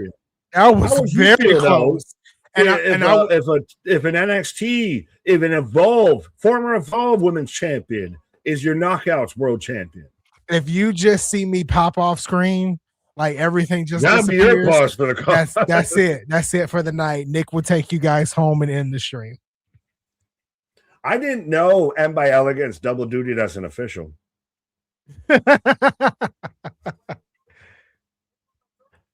Moonlight. All right, come on, Brookside, in this match so my heart can stop thinking that Wendy Chu is going to win. Are you really behind Zaya Brookside? Is Zaya Brookside who you feel is the representation of the knockout? I don't want Wendy Chu to win and the NXT hold the title again. Yes, I'm fully behind Zaya Brookside. At least want a Zaya Lee or anything. Dude, how do you feel if Elena Black might be your new knockout champion? I don't know how I feel about that. But right now, in this situation, I need Zaya Brookside to win. Right here, right now, right here, right now. Now I'm thinking about the high school. Touching hands, reaching out, touching me. I'm over here thinking about the High School Musical song, right here, right. Well, I thought you were going, we're all in this together. All right, she's ending it. Dark side DDT. 1, 2, 3. Thank God. She retains. Now let's move on from this. What is that face? See, I look at that face. Fucking pissed off teenager trying to do Undertaker. Fucking Don't you know I can do it, Undertaker? Oh. Like, what the fuck? What is that face? All right, you can win and not do that goofy, stupid ass face. As Carlos looks like he's afraid to put the belt around her waist. I thought I was going to like come around to Xia Brookside being a heel, but like people online were saying, just give it time. I've given it time. I think she's a great wrestler. I like her wrestling style. I don't like her character as a heel. I'll say it like that. Well, you're doing better than I. So there's Is this that. Elena Black? Oh. Yeah, I think this is Elena Black. Yeah. Oh. And the crowd goes, I mean, do we have her to thank for Casey Navarro fucking feeling like he's got some stones again?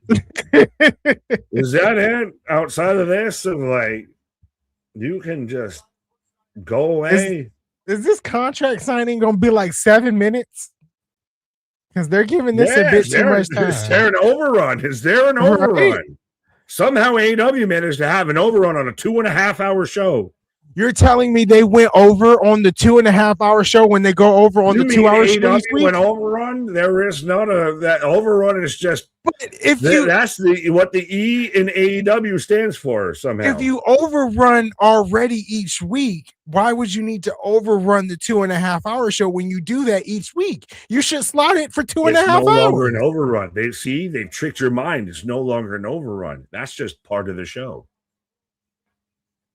This is why when you set your record for AEW, you have to record Impractical Jokers too.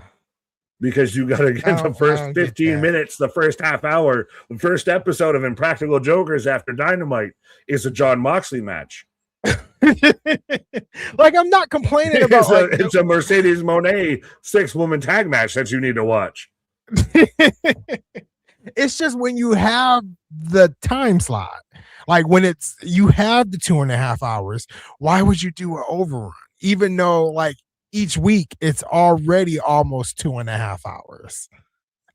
The math don't be math in there, but it's okay. Well, I'm not meant to understand math multiple times. So it's same here. So and I was gonna say you're in banking. You want to be in banking and you failed math. Fuck is you talking about? What? That is the truth. In banking 6 years. I am trusting you with my fucking algebras. But Vance AMC won't do an overrun. Well, I don't know. We'll see. It's going to be tight here. It's going to be tight. It's going to be. I don't think we get entrances. I think they come out like when it comes back from the commercial, they're already in the ring. That's what I think.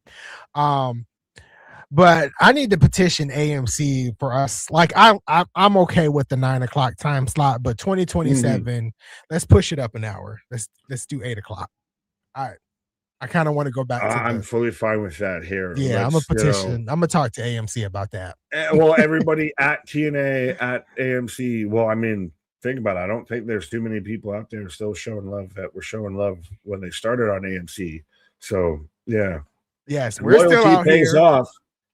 We're still out here every Thursday. That's what I was saying. Absolutely, loyalty pays off. Right. Yeah. Every Thursday, TNA. Me and this guy, occasionally KJ, supporting TNA.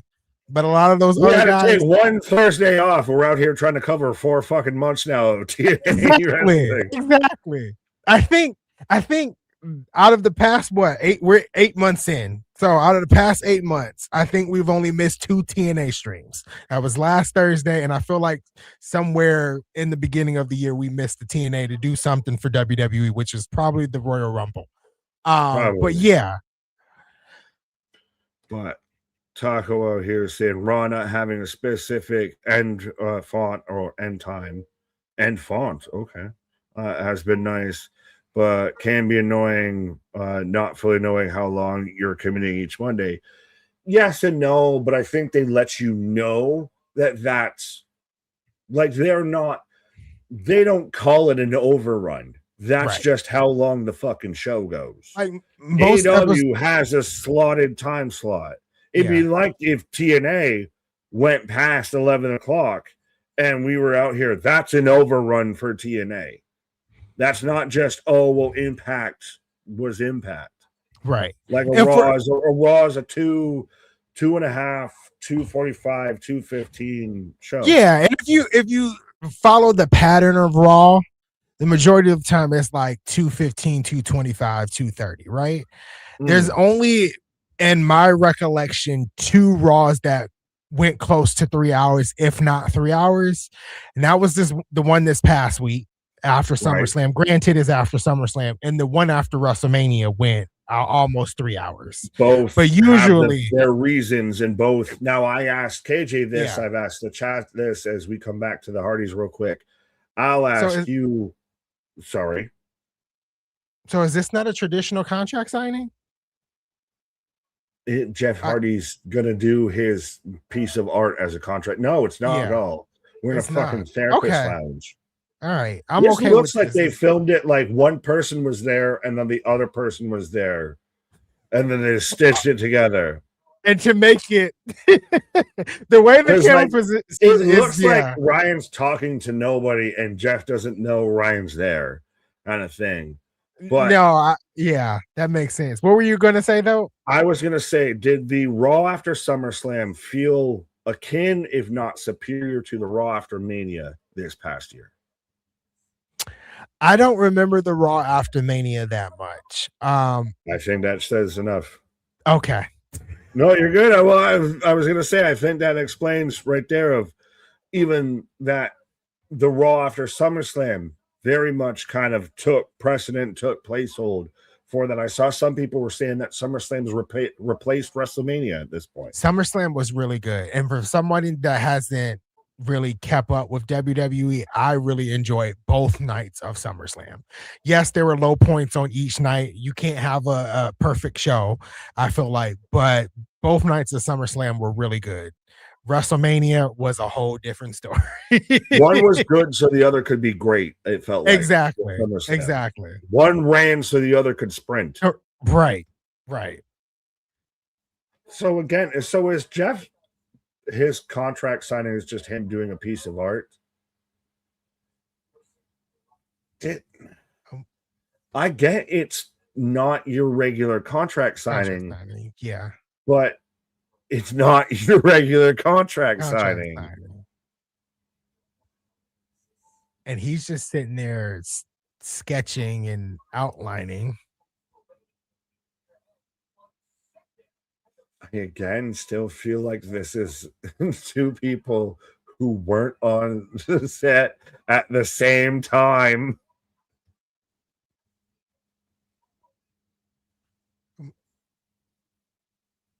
I mean, there are casting shadows at the same time, but I'll give you that. But yeah, Jeff is the way the camera is positioned and the way Jeff Hardy is not acknowledging Nick Nemeth's presence. Yeah, totally that's the only thing. Yeah, it's like he's acting nonchalant, like you're not there. And it seems like if that's Jeff, good on you. But then why the fuck is this not a title match at Lockdown? Right. If they're going to make this so big and they're going to give this away in what, next week? Yeah. Now this makes sense. Okay. So Nick just said, this is why Jeff Hardy is really calm. Nick has never beaten Jeff Hardy one-on-one in person. I know the one match they had in WWE, Jeff won. The one match they had maybe 2-ish years ago. Doing Roman Reigns and Seth Rollins with Nick Nemeth and Jeff Hardy. I guess you could say that, but that's why Jeff Hardy is so calm. It's like, I've beaten you before, so why do I need to really say I'm out here doodling. Let me just sign this piece of shit before I go whoop your ass. Right. I'm not here doodling. What the fuck? Jeff Hardy would have some signature that's some hieroglyphic shit. He signs the contract and goes right back to doodling. Yep.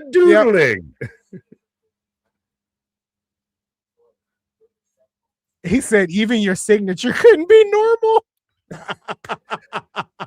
Yeah, we know they're listening. We know they're listening. Hey, Carlos, can you hear us now? That is hilarious. Right after you said that, he said, and your signature can't even be normal. Exactly. We know they're listening as we go right off the airs. We still don't even know what Jeff was coloring in. He might have been coloring the same spot for the whole fucking segment. As we go back to Jaws. So we started with Jaws. Let's go. Jaws. But TNA is in the books. Tonight is in the books. How you guys feeling? As we take a rating out of 10 for every stream out there, let us know how you feeling. TNA not live, the TNA taped in Philadelphia, in West Philadelphia, born and taped on a playground is where TNA spent most of their days. Born and taped. I thought tonight was one of the slower nights. I can say that. I can't praise every episode of TNA. It was one of the slower nights, but I did enjoy it. I'm around 6.5, 7. It wasn't bad by any means. I think the best match was the tag team match that involved Casey Navarro and what's his name? Eichner. And then Mara Shade really showed out in her last match. So that was fun. We got some direction into Lockdown. The stuff with Mustafa Ali was dang near perfect, like top tier heel work. So I think I'm at a 7. I think I'm at a 7. I'm like at Almighty Pop down there. He says 6.9. Like that's literally where I kind of am. Like 6.97. You started at a 6 and then instantly worked yourself up into a 7. And I did. You're coming back down to a 6.9. I'm damn near out here. Well, I'll click off some of these first two before I say that, but 6.9 for me tonight. Can't wait until next week though. That's when we'll finally get the title match that we know how it'll go because they're gonna have a fucking tag match at Lockdown. So yay. 7 out of 10. I'm a positive guy. I see progression. Still wish time slot switch to 8. Yeah. TNA, hear our voice. Guys, Obafemi will be on SmackDown in Toronto August 21st to tell us his next move after beating Brock. 2 weeks time. He's got to take 2 weeks to That's 2 weeks, get his thoughts together. Side note, as we go through the chat here, he came out looking like a priest, looking like the Pope on Monday. Yeah, well, and again, very much, yes. Look at my dress, Emperor's new robes and everything. He could twirl, and especially I was worried when he did the shadow thing, when he does the all of that. If you might have seen another shadow because you had everything draping down and everything. Might have seen Thor's hammer, if you know what I'm saying, but you might have seen the real ruler. The ruler Not the coming real out ruler. of the bottom of there, but yes. Unrelated, but in NXT, Robert Stone teased a new free agent coming, and Santana entered the segment. I wonder if it's a former TNA guy coming to NXT, Macklin perhaps. I haven't heard that one mentioned. I've heard Zilla. I've heard Richard Holiday mentioned. There was an Australian tag team, I can't think of their name, that was mentioned. But yes, they did very much tease of a new free agent showing up in NXT. Okay. But back to what we're talking about. 6.5, 6. He's I'm going back to his comments. He's bouncing around between 6.5 and 6. 6 out of 10. Trying to see if there's any more ratings. Ronan, 7 enlightenments out of 10. Yeah. Sullivan, my son, Panthers win 33-30. There's your final score in the Hall of Fame game. I thought you were gonna stay at about the 6 that you went, because I was damn near about to go with a 5 with this. It had its good and it's had its really not so goods and everything. Yeah. I could have dealt without the Knockouts World Title match. Definitely. Yeah, I could have dealt without that. Yeah. The contract signing could have been a little bit better. That was just This is the land of confusion. It was different though, but and It was TNA likes to different, do but different. it felt like there was no contract resolution, contract. Right. It was more of just Nick Nemeth resolution. expressing his grievances about Jeff. Right. It was just therapy. It's like it was like Jeff Hardy was playing therapist to Nick Nemeth as he sat there and just was doodling. He was doing what you expect your therapist is actually doing when you try and talk to them. Is just doodling while you're airing your grievances. So, I mean, I can get like if you are giving it like a 5, like I can totally understand. I mean, there was what was good. Like, I mean, do I have to knock them a point just because you let this be Mara Sade's last match? We all knew it was her last match, right? Like there was a lot I wanted to like, and there was a lot they made me not like. Yeah. I mean, you can knock it if you want to, but you also can praise it because she did really well in that last match. Like she made a statement like, this is You're it. Trying to make me raise it up a point. Shimana higher, Shimana Honda. Like that was at least so then here, I'll appease you and I'll at least go 6 where you started. You went from 6 to a 7. I'll at least give it a 6. Shamanahaya, Shamanahanda. That's fair. Sade, peace be with you and also with you. Yes, that's fair. I mean, 5 was fair too, but 6 is even better. So you're at a 6. I'm at a 6.97. Stuff with Hotch and everything was pretty top tier and everything. Yeah. It's just a lot of the other stuff, like a lot of Lockdown to me. I don't know. Are you excited for Lockdown outside of it being Lockdown? Like the card, if it wasn't Lockdown, did the card sell you? If that makes sense. Like if that makes sense. The card doesn't really sell me. It's more because of its Lockdown, but also in the back of my mind, I know the wrestlers are going to deliver. It feels like Slammiversary. Like Slammiversary, like the card, the card wasn't great, but then the wrestlers came out and hit a slam dunk. So in the back of my mind, I also have that playing like the card is not great, but I know the wrestlers are going to show up and show out, especially Mustafa Ali and Jason Hodge.